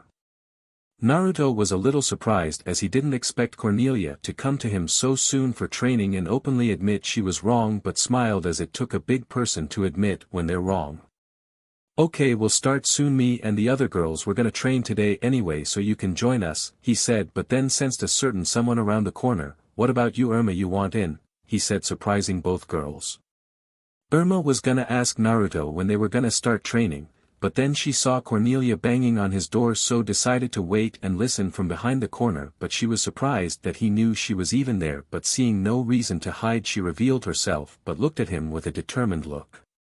Naruto recognized that look as it was the same look he had through many times throughout his life. "Okay, we're meeting by a cave higher up in the mountains," Naruto said, explaining how to get there. An hour later. Will, Terane, and Hei Lin had already begun training in human form and started sparring with each other, since Naruto told them it would be a good way to test their reflexes in human form while to also face an opponent that was equally as strong, so it was a free-for-all. They first started out with hand-to-hand, but both Terane and Hei Lin were quickly beaten by Will, as she had most experience with hand-to-hand, as she trained with Naruto in hand-to-hand the most, as she had no element and always fought with her hands whenever they fought an enemy. The girls then decided to test out their much more powerful elements in human form and noticed they had improved to where Terane could summon a basketball-sized fireball and Hei Lin could summon a strong gust of wind to blast enemies or even levitate, but the girls decided to put the powers to the test and fought with only their powers aside from Will, as she still lacked an element, so focused on dodging and evading her friend's elemental blasts. Will, even though dodging a blast of wind courtesy of Hei Lin, was distracted as she wondered where Naruto was, as he was never late for training. Will, being so distracted, didn't see Terane sneak up behind her and shoot a stream fire right towards her. Turning around as she felt an increasing amount of heat approach, she saw the stream of fire and blocked as best she could, but was sent crashing to the ground. Terane and Hei Lin stopped and went to check on Will to see if she was okay. "Will, I'm so sorry. Are you hurt?" Terane asked, hoping she didn't hurt her friend too badly. "No, I'm fine," Will said, getting up and wiping the gravel from her clothes, showing no signs of being hurt. "Sorry, I got distracted," she said, getting curious looks from the two other guardians. Will already knowing what they would ask responded before the question even left their mouths. It was Naruto, she said, getting a nonchalant look from Terane but an almost acute scary look from Lin as she had stars in her eyes. I was just wondering where he is. He's never late for training, she said, getting the other girls to gain a curious expression as Will was right. Oh, maybe he got lost and got directions from a fox who gave him bad directions, Lin said as her friends looked at her blankly while questioning their sanity, as this seemed to be normal for them when Lin had an idea. I did not get lost, Naruto said with Irma and Cornelia right behind him. But you did ask me for directions, the Ninetales said, mentally rubbing salt in his host-wounded pride. Not even acknowledging the fox, Naruto focused on the training the girls would do. Naruto knew that Irma and Cornelia would need harder training to catch up with the other girls. Even if the other girls only had a few training sessions, it would put them all in danger if there was a weak link. Alright Irma, you and some of my clones are gonna try and manipulate the water in the snow, as it would be a good way to practice your control over water, Naruto said, making 3 clones who then went outside with Irma testing the limits of her control. The snow would be hard for her to manipulate, so it would be a good exercise for her. Naruto looked towards Cornelia and was actually wondering what exercises there were for Cornelia, as she mainly focused on plants and roots instead of earth and rocks. She had powers similar to the first Hokage but only knew so little other than what Yamato explained about wood style during training. Okay Cornelia, I want you to go outside and try to summon up some plants from the ground, Naruto said. Seeing as the ground is as hard as stone, it will be even harder to bring up any plants to the surface, so he sent Cornelia out with 3 of his clones and was not looking forward to the memories he would get of Cornelia complaining while she trained. Seeing Will, Terane, and Lin spar earlier made Naruto think they would do fine with a clone he replaced himself with so he could do some of his own training. Mountain Peak. Naruto was a little lightheaded as he was really high up, so the air was so thin it was hard to breathe. Okay, this spot is perfect, no one to see me and nothing to damage, he thought, releasing his Rinnegan. Naruto concentrated, focusing his power through his Rinnegan, but remembered one small but important detail. I have no idea how to manipulate gravity, he thought, and sighed as he entered his seal and was directly in front of the seal that contained the Ninetales, who seemed to be in his resting position, giving Naruto a look that looked similar to that of being tired/bored, as his eyes were only halfway open. Naruto, not wanting to beat around the bush, looked directly at the Ninetales, not even the tiniest bit afraid of his power, size, or scary appearance. Do you know how to start training on manipulating gravity? He asked, hoping the fox would throw him a bone. The Ninetales gave him a blank look and just stared at him intently. You did it by yourself before, figure it out, the fox said, fully closing his eyes. Naruto would have argued but stopped as a stray but reasonable thought came to his mind. You have no idea, do you? He said sorrowfully, as he had to come up with his own method or figure it out as he went along, which was actually his method of training for learning something new. Naruto just sat down in a meditative state and remembered all the things the Nagato did with the Deva path in their fight and tried to understand the principles of his attacks so he could figure out how to start trying to use said techniques. Naruto thought about the almighty push, as that technique had been used against him so much he would know a little more than the information Katsuyu gave him, and the technique itself was like an almost completely impenetrable shield that deflects all forms of attacks. Okay, so the almighty push sends out a sphere-like shield around the user, so it's like the second step to the rasengan. Okay, now let's try this, Naruto thought as he remembered the first time he actually used the technique and tried to recreate that feeling as he repelled everything within a 2-foot radius of himself. But as he did the technique, there were some undesired effects as he was sent flying, then crashed face first into some soft snow. Okay, that was some progress, he thought as he picked himself up and brushed off the snow from his face and clothes. When he got to where he used the technique, he noticed that he didn't make a perfect sphere, since the small crater he made from his almighty push looked uneven. Okay, so I can do the technique but not to what it should be, he thought, thinking over how the technique went wrong. 2 hours later. Naruto had blown himself into the snow-covered ground repeatedly after each attempt at the almighty push by either blowing himself off the ground or pushing himself towards it. After using so much chakra on the very taxing technique, Naruto began to feel the cold and decided to check on the girls. Back at the cave. Naruto couldn't believe what he saw when he got back. The girls' progress was amazing as he could see their elemental development and creativity. Will had trained with his clones to learn to fight multiple opponents at once and saw that she was able to block and predict some of their attacks. Irma already had a good deal of control over water, but to be able to transfer that control over to snow was impressive, as she was making snow figures with only some difficulty. Terene was a surprise, as she seemed to be focusing on hand-to-hand combat while also trying to incorporate her fire into it, but noted it had a slightly lower heat to it than it regularly did, so he guessed she wanted to do harm but not do permanent damage with her developing style. Cornelia, although having some difficulty, was able to grow a small patch of flowers which looked almost ready to bloom. Hei Lin seemed like she was able to channel the wind better even in a cave where the current was restricted. Naruto, seeing their slight improvement, wanted to push it even further, so he quickly thought of what to do next. "Okay girls, bring it in, it's time I up your training," Naruto yelled, getting all their attention, wondering what he meant. "Okay, you girls have gotten good control over your powers, but it's time you learn to use them in a real combat situation, and I don't mean sparring with each other," Naruto said, confusing the guardians. "Today you're all gonna fight me," he said, surprising them. "There's no way we can win," Will thought, knowing Naruto could beat them, as they would be child's play to him.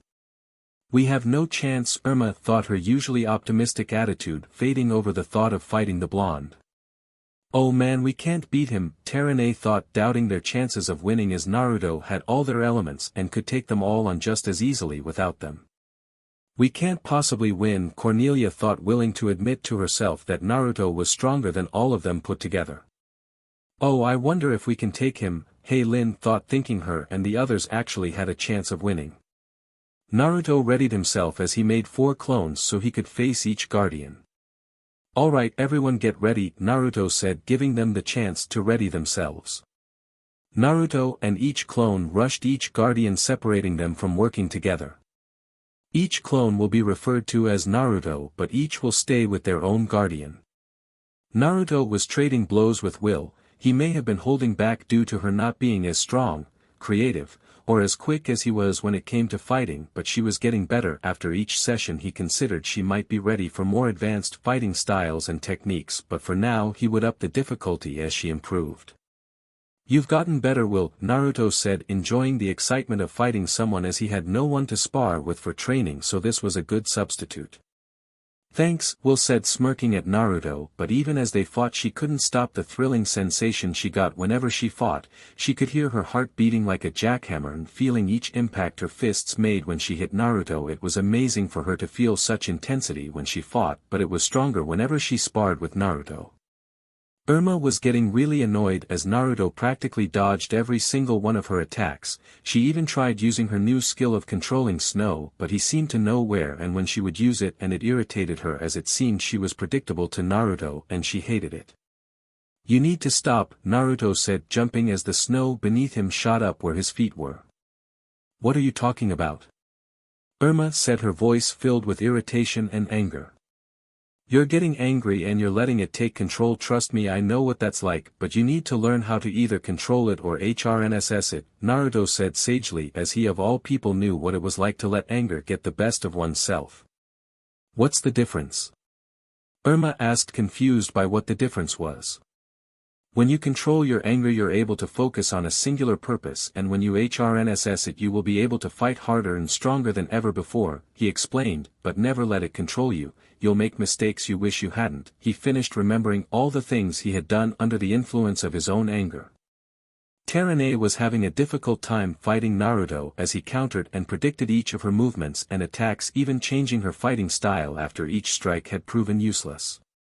"You're good, Terene," Naruto said, complimenting her tenacity, "but with each time you change your style of fighting you giving your opponent a chance to recognize each one of your fighting styles. You're being too quick in each blow and overthinking each move. You have to keep your mind focused on what you're doing and have a plan," he explained, wanting her to get a good battle mentality when fighting someone who couldn't be taken down by just raw power.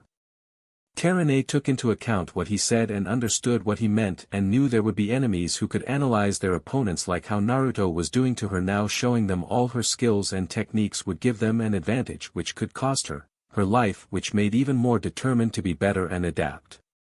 Seeing the look in her eyes made Naruto ready himself, as he knew she wasn't going to want to stop until she learned how to adapt, because she was a person much like himself who didn't want to give up.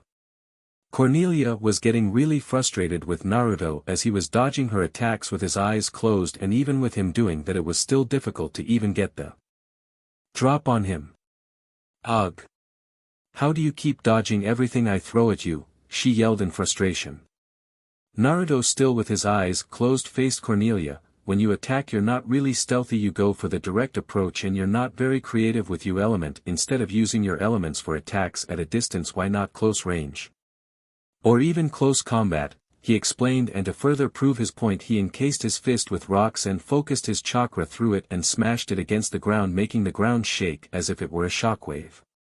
Cornelia tried to maintain her balance as the ground shook and prepared an attack, but she lost her focus as she lost her balance. But when she hit the ground her hands and feet were encased in rocks, keeping her from moving and using her powers.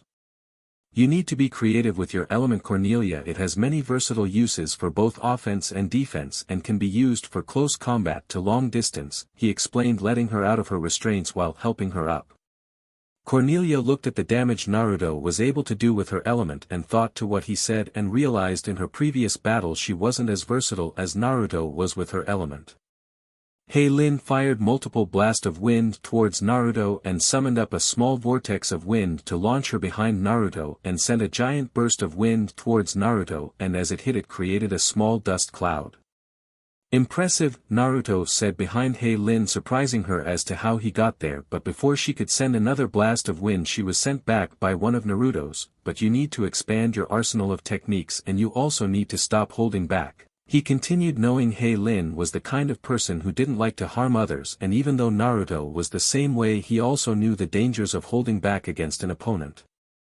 Lin didn't know if she had what it took to hurt others even if they were enemies. It's alright, Naruto said with a sad smile, surprising her, making her wonder if he was reading her mind. I see the doubt in your eyes, he said, now having a sad appearance.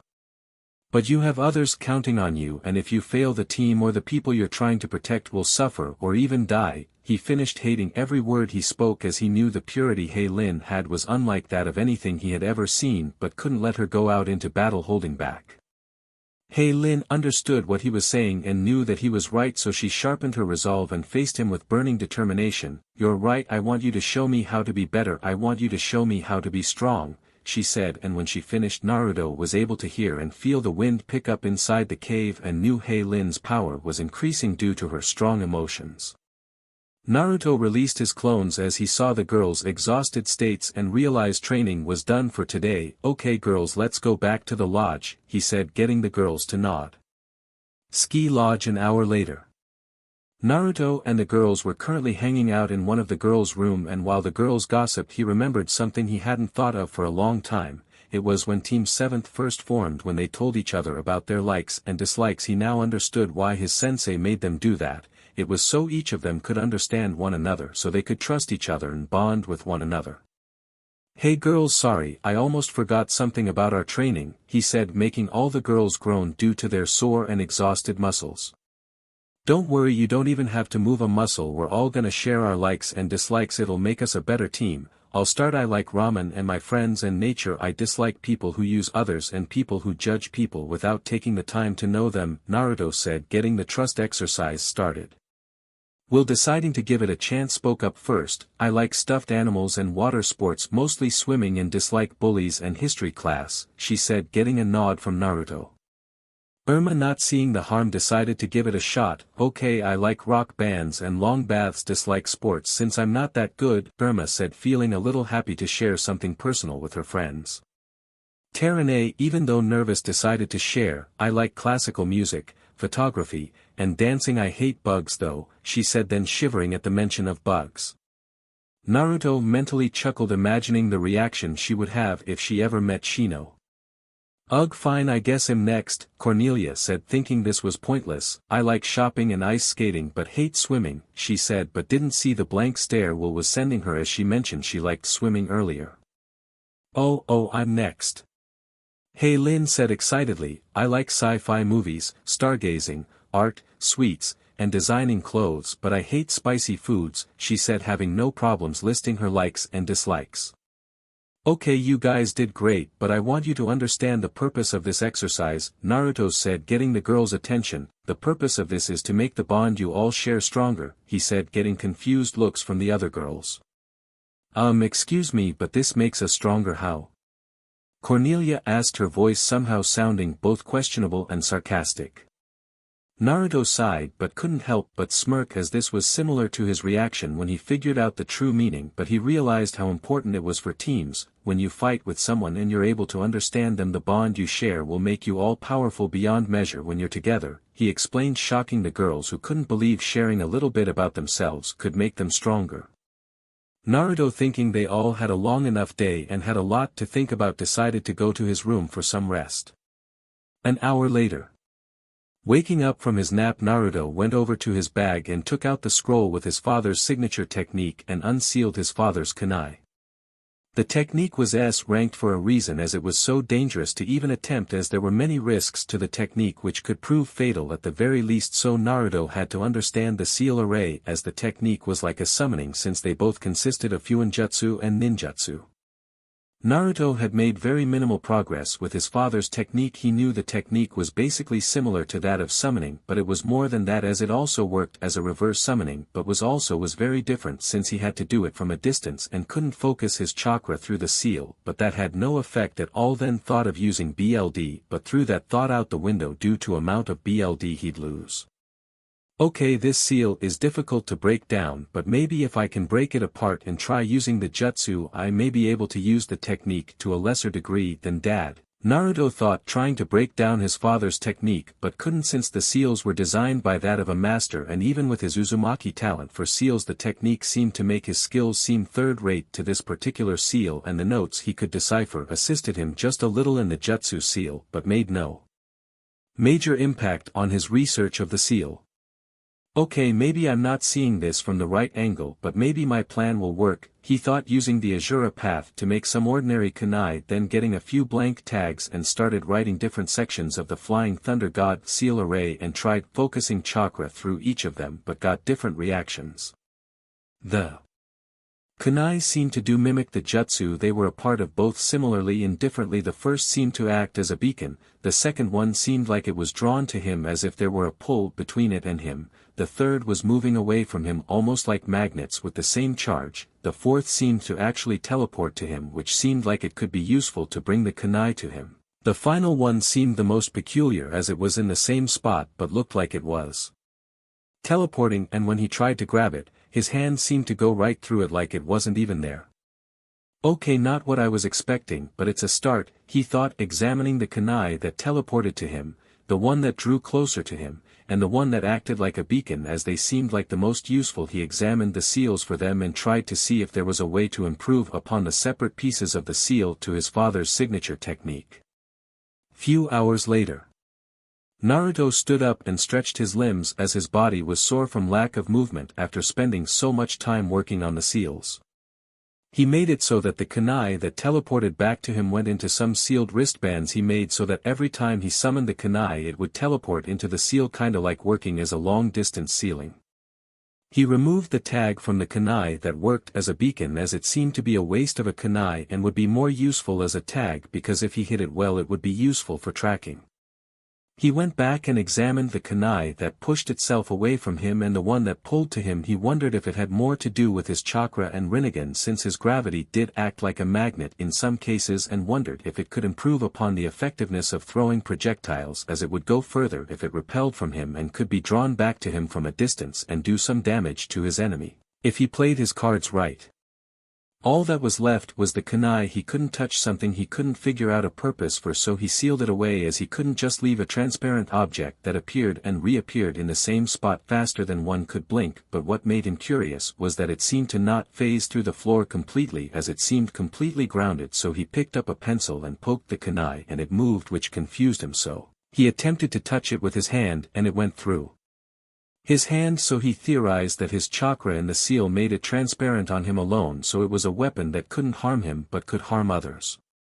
Okay, this is new but useful if I could somehow get a grasp on it, he thought, trying to find some use for the kunai, but decided he had done enough and called it a day.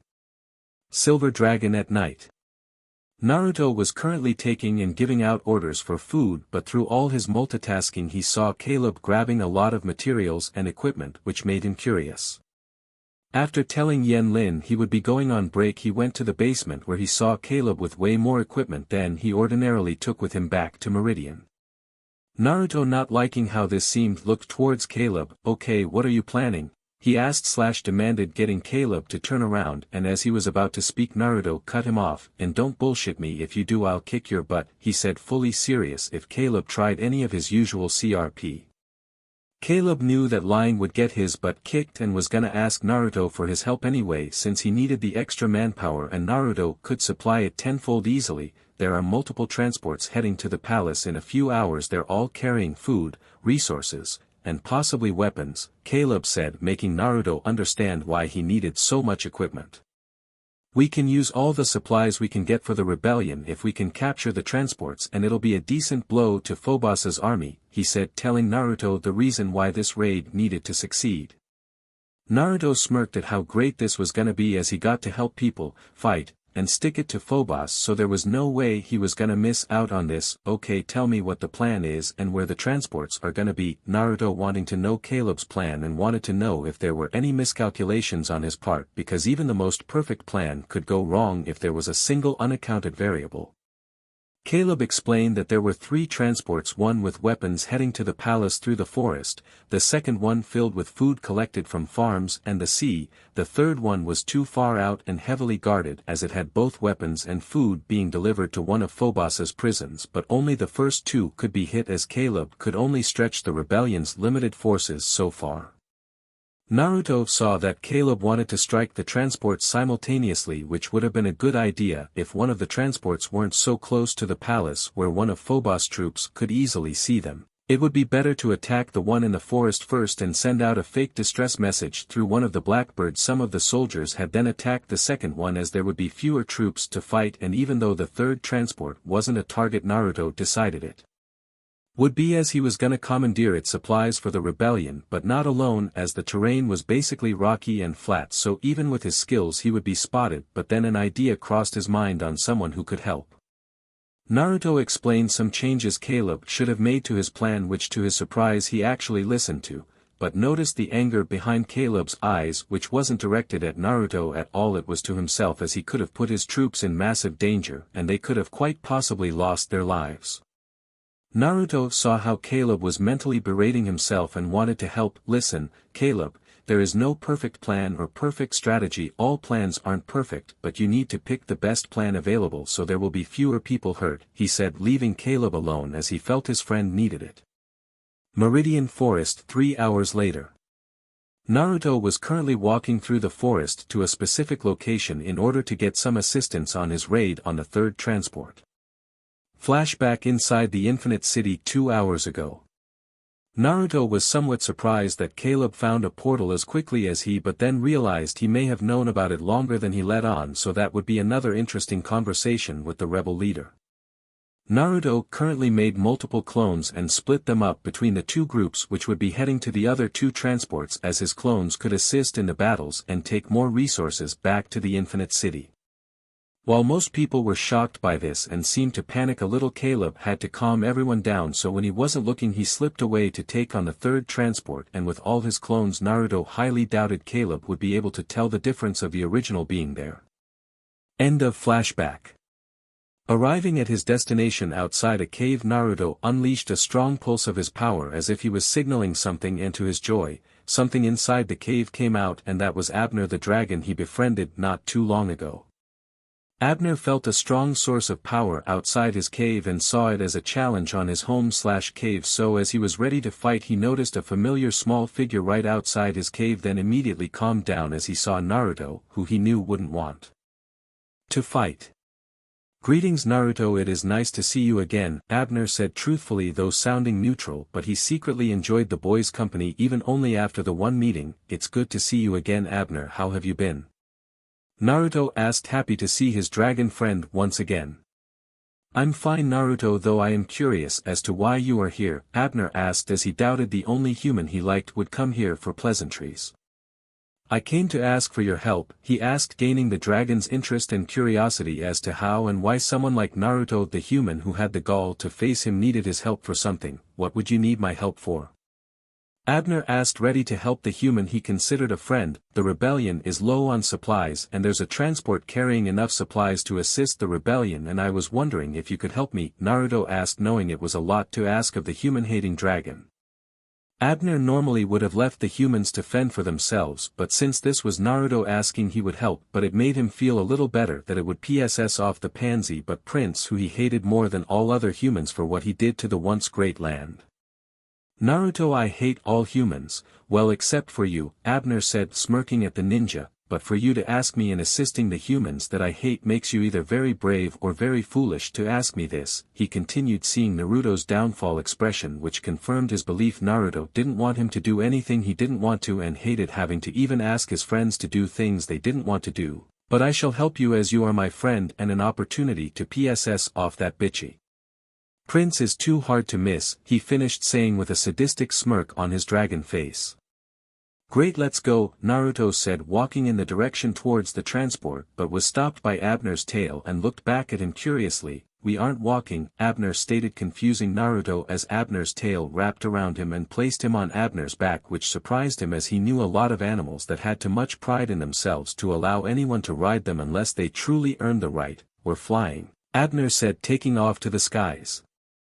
Naruto couldn't believe how amazing it was to be flying through the skies. He has been up in the sky before, but it was only due to using his Rasen shuriken, as it acted like a helicopter's blades, making him ascend to the sky, but that was nothing compared to this. Abner has never let anyone ride him ever, but seeing the look Naruto had made it worth it. He couldn't explain the feeling he had when he was around him. It could be that Naruto was such an amazing person, and shared the same pain as all dragons for being seen as different, or even saw him as more than a friend, possibly family. Abner stopped being lost in thought and looked back at Naruto. Do you enjoy flying, Naruto? Abner asked as he recognized the look of pure excitement in Naruto's eyes. Yeah, I have been trying to learn how to fly, but it's really difficult, Naruto said sadly, as it would be a while before he would be able to fly and feel the strong wind against his face, but was brought out of his thoughts as Abner suddenly dived down and landed, then looked at him suddenly and curiously. You are able to fly? Abner asked, surprised by the human statement as he didn't have wings. Well, kinda, I don't have wings, but I have a technique that can kinda do it, Naruto explained while laughing nervously. Show me, Abner asked, very curious to see such an impossibility and couldn't believe it till he witnessed it himself. Naruto closed the eyes and revealed his Rinnegan to Abner, who was surprised and focused his chakra around himself and lifted himself slightly off the ground by only a couple inches.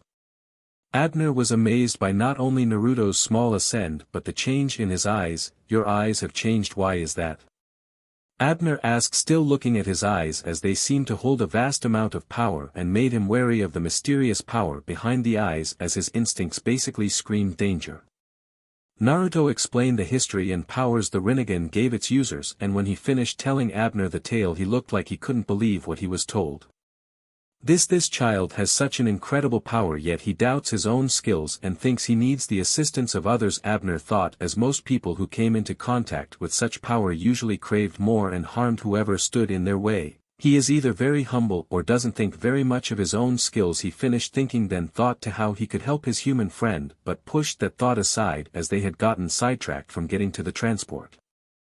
A few minutes later, Naruto and Abner were currently hovering right above the transport, but when they got there they did not see the ordinary guards who did transports. What they saw was a dozen guards, 2 gargoyles, and finally, 2 black and gray creatures that closely resembled dragons.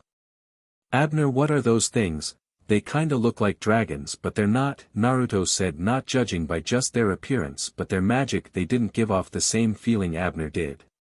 Very perceptive of you, Naruto. They are not dragons, he said, sounding weirdly appreciative. They are beasts known as wyverns. They are commonly mistaken as dragons, he said, sounding angry. They are mindless beasts whose only instinct is to kill and destroy. It's maddening to me to be roped in with them and an insult to all dragon kind, he finished, wanting nothing more than to rip them to shreds.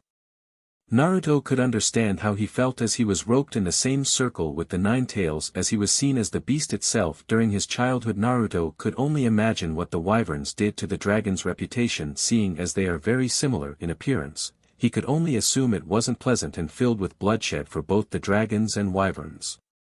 Naruto saw that they were vastly outnumbered, but he could use shadow clones to take out the soldiers easy, but that left him and Abner with a set of gargoyles and dragons. Naruto hadn't fought a gargoyle before, but seen how they fight the wyverns on the other hand were a completely different story. Even though they were big, they looked extremely versatile, meaning they would be quick, and being able to fly made them all the more dangerous. "You ready, Abner?" Naruto asked, and his question was answered when Abner literally dived towards the transport. Naruto's plan went off swimmingly, leaving only the gargoyles and wyverns left to fight. 4 against 2 seems unfair," Abner said, looking at the enemies before them. "Yeah, for them," Naruto said, making a clone. Then both he and the clone made giant rasengans that hit the gargoyles, effectively sending them a good distance away, knocking them out, now only leaving the 2 wyverns who had been giving them an evil glare since the beginning of the fight. Naruto noted that they didn't interfere with any of the fights as they were planning on both him and Abner to wear themselves out so they would be easier to kill. Naruto and Abner rushed the wyverns, knowing them being split would be wise as they were wild animals who relied solely on instinct, which could be dangerous if they weren't careful. Abner looked at the wyvern in front of him with hate, as it was due to these creatures that the number of dragons was so low, so many of his kind gone because of these wretched animals. Naruto saw look in the wyvern's eyes as it circled around him. He saw that it wanted to kill him and enjoyed the thought of devouring his flesh and blood. It lunged at Naruto's back, thinking it would be the best place to go for the kill, and as it made contact expecting to feel soft flesh and blood, its claws were meet with a wooden log, confusing the creature as to what happened to his prey, and its question was answered when a fist made contact on its face, sending it a feet away, and as it got up it saw that its prey was the one that made the attack. Naruto saw that even though it was focused on killing him, it had enough reason to know where and when to strike, so that made it somewhat easier to predict, as it would be focusing on his vital points and places where his defense was weak. The wyvern was angry and looked towards Naruto with hate and charged at him blindly. Naruto waited for the wyvern to get closer, and when it was only a few feet away he made a rasengan and hit it directly in its face, and as it made contact the flesh and bone of the wyvern's face began to twist and tear, shredding its skull and face, instantly killing it. As the lifeless body of the wyvern dropped to the ground, Naruto looked towards Abner's fight and saw that both creatures had made a decent amount of damage on each other, but that ended as Abner used his razor-sharp claws and separated the wyvern's head from its neck.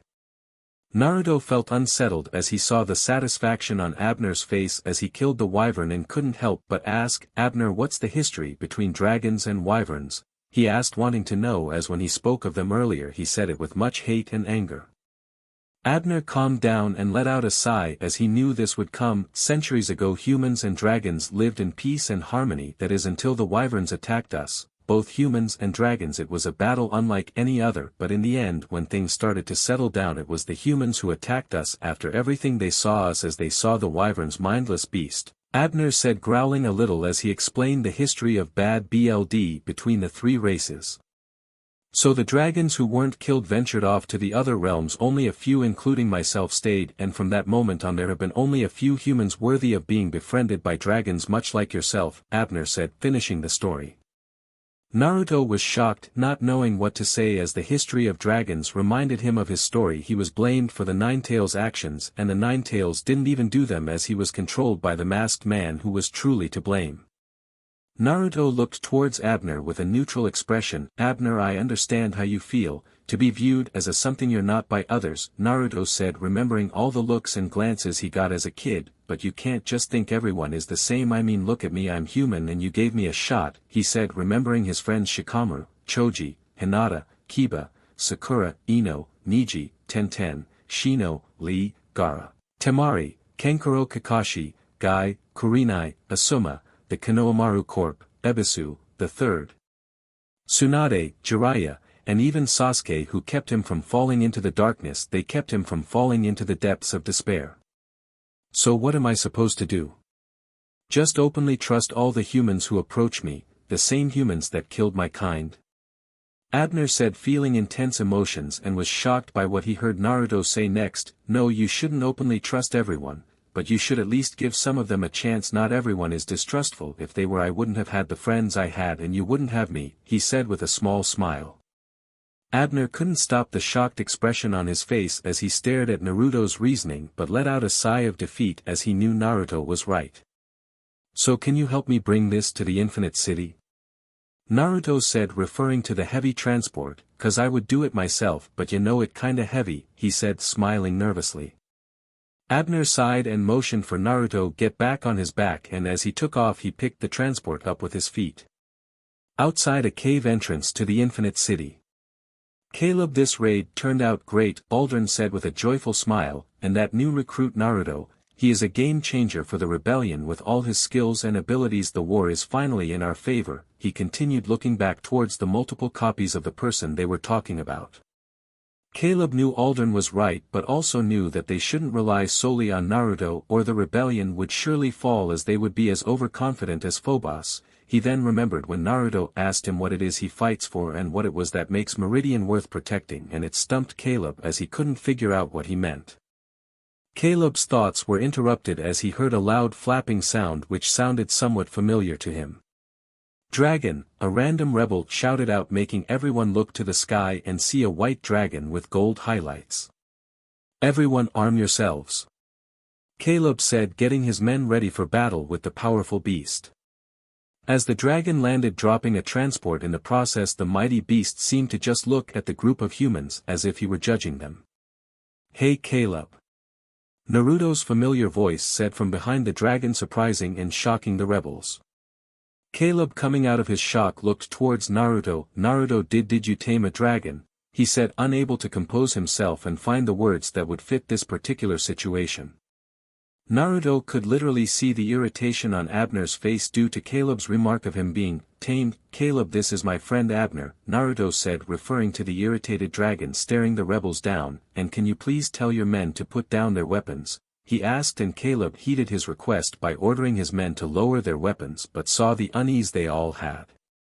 Caleb was wondering why above all else Naruto would show up with a dragon of all things, until he noticed the thing the dragon carried, and upon further inspection, it looked like food and weapons, meaning that was the transport he didn't go after.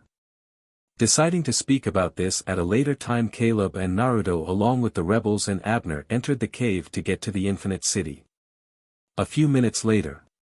Food for everyone, Caleb said, throwing food up in the air for all the people of the rebellion who cheered.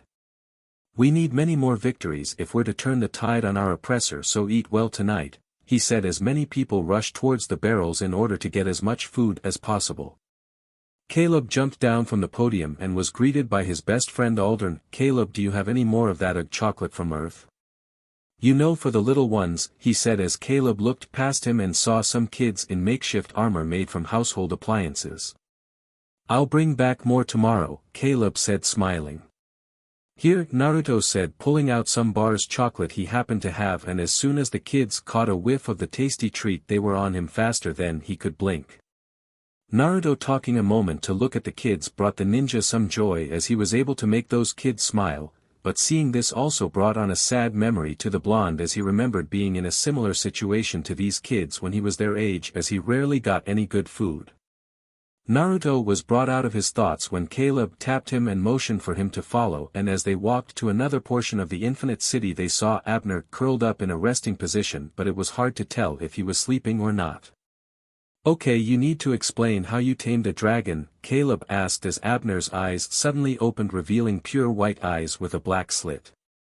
Abner was quick to rise as he walked towards Caleb and looked him down, ready to do something drastic if he continued being ignorant. Listen to me, human, I am not some pet that can be tamed, I am a dragon, Abner said angrily as Caleb looked to be a combination of shocked and afraid at the dragon's presence.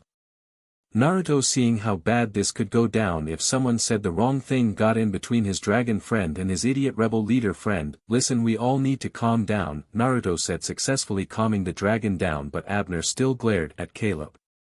Caleb didn't know how to approach this kind of situation, seeing as this kind of situation didn't seem natural, but considering who started it made some sense. Okay Caleb, this is Abner, and Abner, this is Caleb, Naruto said, trying to break the ice between the two. Abner just looked at Caleb, not at all impressed by what he saw. Naruto described a leader, someone who was willing to put his life on the line for his people. Abner expected someone worthy of his friend's praises, but from what he saw thus far, Caleb just seemed like another dense human. Caleb was completely terrified at that very moment, as he was face to face with a creature that could kill him in an instant, but under all that fear was anger, as he felt so insignificant from being in the presence of both Naruto and Abner. Even without magic, Naruto seemed to be superior to Caleb in every way, from planning to strategizing and even fighting, which he thought he excelled at. Getting out of his own thoughts, so why is he here? Is he gonna fight for the rebellion? Caleb asked, seeing as there had to be a reason for Naruto to bring the dragon here. Naruto thought of this before but thought it should be his choice, so he looked towards Abner as if asking, what do you want it to do? Abner closed his eyes, wondering the cause and effects of the choices he was given. Give me some time to sleep on it, Abner said, going farther into the infinite city so he wouldn't be disturbed in his thinking and would be far away from the humans. Caleb was instantly annoyed at this and looked towards Naruto. Naruto, do you know how helpful it would be if we had a dragon helping the rebellion? We need something like that. Caleb said, and the moment he finished he was instantly knocked on his butt as Naruto punched him right in the face. You seriously need to think about what you say. He has a name, it's Abner, and it's his decision, not ours, Naruto said, walking away, but stopped for a moment and looked back at Caleb. And if I find out you tried to threaten him or even tried to hurt him in any way, he'll be the least of your worries, Naruto said, leaving his treat hanging in the air.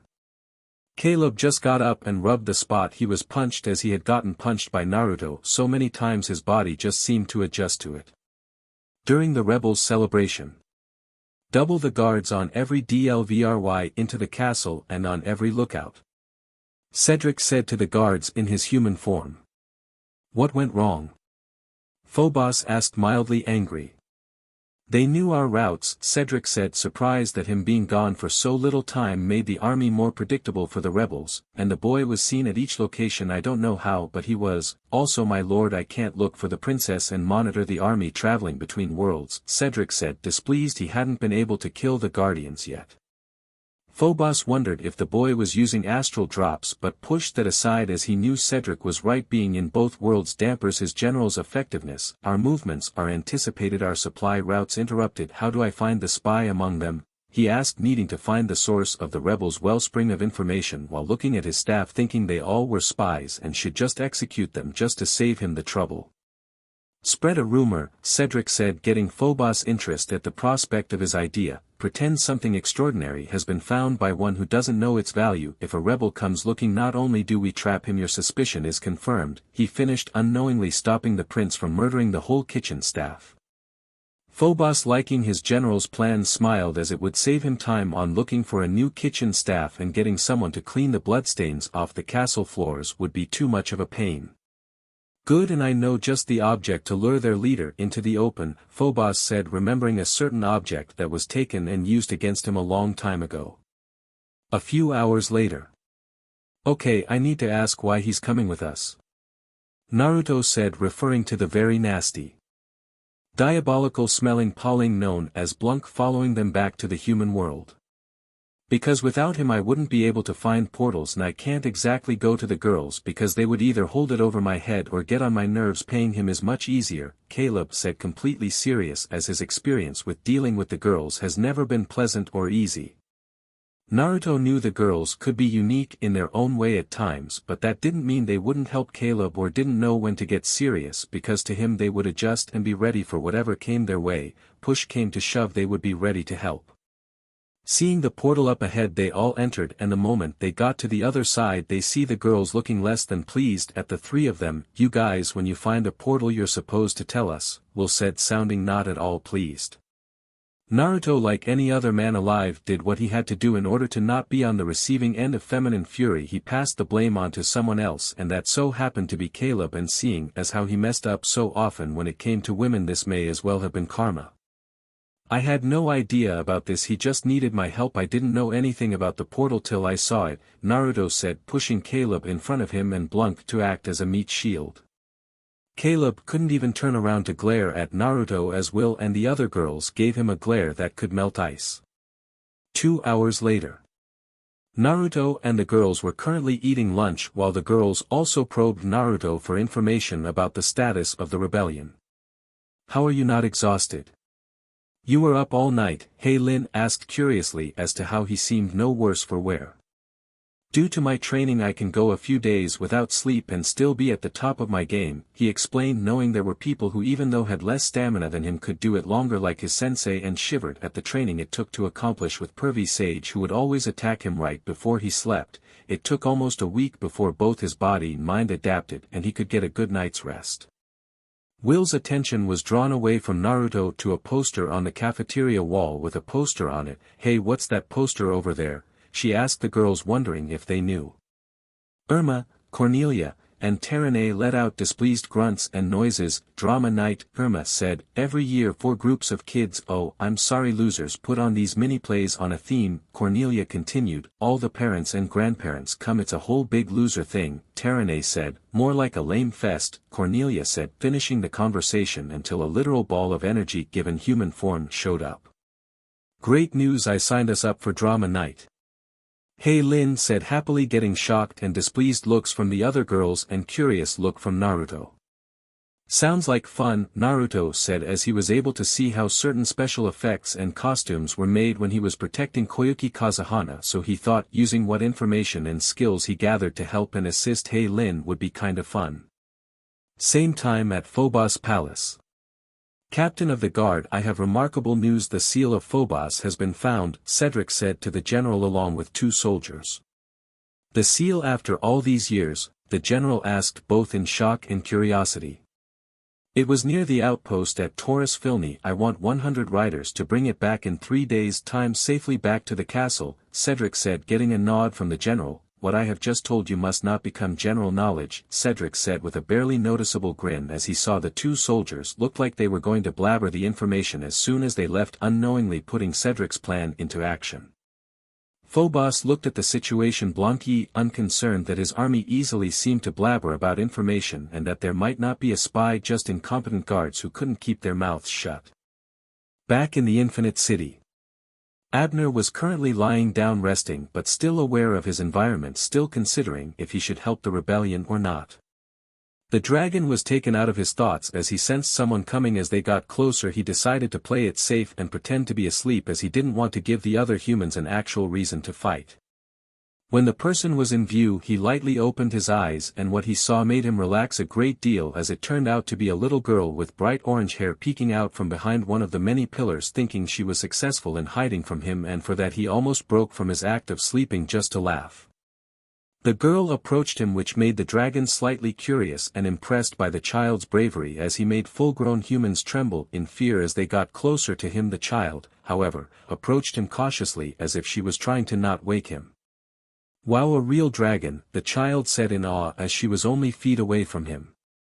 Abner opened his eyes and began to rise, and as he did the child jumped back but surprisingly stood her ground by choosing not to run away, but that didn't help with how nervous she felt as the dragon's eyes pierced through her very soul. Her very young childish mind came up with an unorthodox solution so the dragon wouldn't see her as a threat. She reached into her dress and held out a bright red apple and showed it to the dragon, hoping it would see that she wasn't a threat. Actually, a little hungry Abner approached the girl and took the apple with his tongue, and while the apple was good it did nothing to satisfy his hunger, but he did appreciate the girl's gesture. "Thank you, child," Abner said, surprising the girl as she didn't expect him to be able to talk. "Well," the child said, not able to process that such a majestic creature could speak. "Oh, can I play with you?" she asked, hoping he would say yes. Abner smiled, liking this child, and decided there wouldn't be any harm, so used his tail and threw her up slightly above the ground, but was careful and caught her each time. Silver Dragon. A few hours later. Everyone was currently in the back talking to Lin about the play. "Don't you guys think it'll be fun?" Lin said enthusiastically while she and Naruto worked. "No, why'd you sign us up in the first place?" Terene asked, at the very least wanting an answer, as she and the others deserved one. "So I can design the cool costumes." And I also need people to wear them, she said, not noticing the icy glares she was receiving from the other girls. What's this? Caleb asked, holding an ice cream as he entered the kitchen. Ice cream cone. You unwrap the paper and eat it, Terene said as simply as possible to her uneducated Meridian friend, who quickly left. So what's the theme? Cornelia asked, already regretting that she asked that question. Mythology, Hey Lin said happily. Hey Terene, you actually have a class for this, any ideas? Naruto asked, remembering how gloomy Terene was about her failed mythology paper. Trust me, too much work, not enough time, Terene said, thinking about the stories she knew about old mythology and how much work it would be just to create all the costumes and props they would have to wear. As they all talked, Yen Lin entered with some dirty dishes and went directly to the sink to clean the dishes. This gave Hey Lin an opportunity to ask her grandmother, since she was so old she must have heard so many good stories. Hey grandma, we get to pick our own myth for the school play. Do you know any good ones? The air guardian asked her grandmother. Well, as it so happens I do, she said, getting everyone's attention. Long ago there was a kingdom ruled by a powerful but uncaring jade emperor. Working for the emperor were 4 magnificent dragons. The beautiful nymph Xian Jing, the emperor's daughter, was greatly worried for the people, for a famine had been on the land for many months. The dragons took pity on the people. 2 of them boil the water from the ocean and the other to help lift it to the skies. Naruto was liking the story so far as it showed the dragons' compassion towards humans, but knew something bad would happen, as most stories didn't usually have happy endings.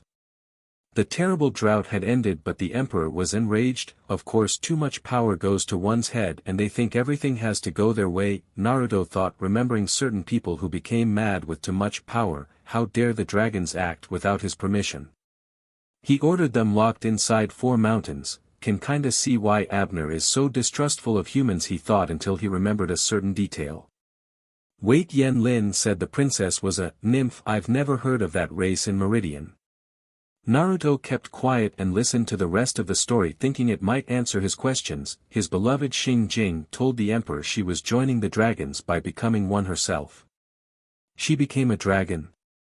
I don't know where to even begin on that one, Naruto thought, having nothing to say as he was speechless for once in his life, and all that was left to remember her by was a crystal amulet, Yen Lin said, finishing the story.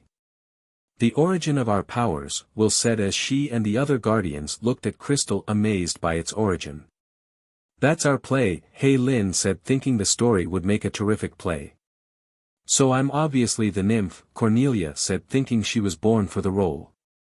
Caleb suddenly walked in with the ice cream dripping broken and still wrapped around the wrapping. This isn't too bad, but it made a mess on my shoes, Caleb said, getting a groan from Naruto for how stupid the rebel leader was. Next day after school. We've only got 3 dragons, I need 1 more, Hey Lin asked, looking towards Naruto and Terene. Wait, aren't there supposed to be 5 dragons? You know, since the princess turns into one at the end of the story. Naruto said, painting some props with Irma, making Hey Lin gasp as she realized her mistake and instantly went to make another dragon costume. Man, her dedication to everything she does is both impressive and envious, Naruto thought, finishing painting. Aw, Blunk yelled as he descended down a rope in an angel costume. Flap flap Blunk, cute birdie, he said as he flapped his arms up and down. Get him off the stage. Will said, not wanting him to damage or steal school property as they would be blamed. Play. Blunk love plays, Blunk said as Hey Lin took the wig and wings Blunk had on. Blunk be prince, people worship Blunk, he said, trying to act royal. There's no prince in the play, Irma said, hoping that would dissuade him from trying to be in the play.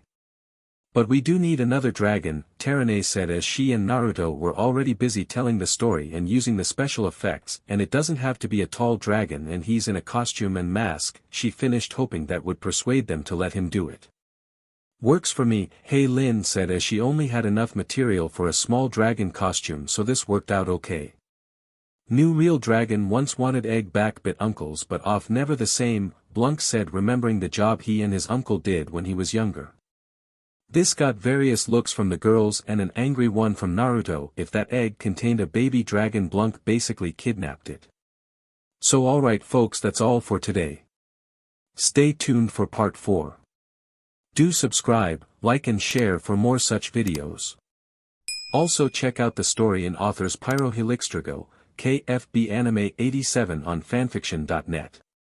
Press the bell icon to be notified first on release. See you in the next video. Till then, goodbye.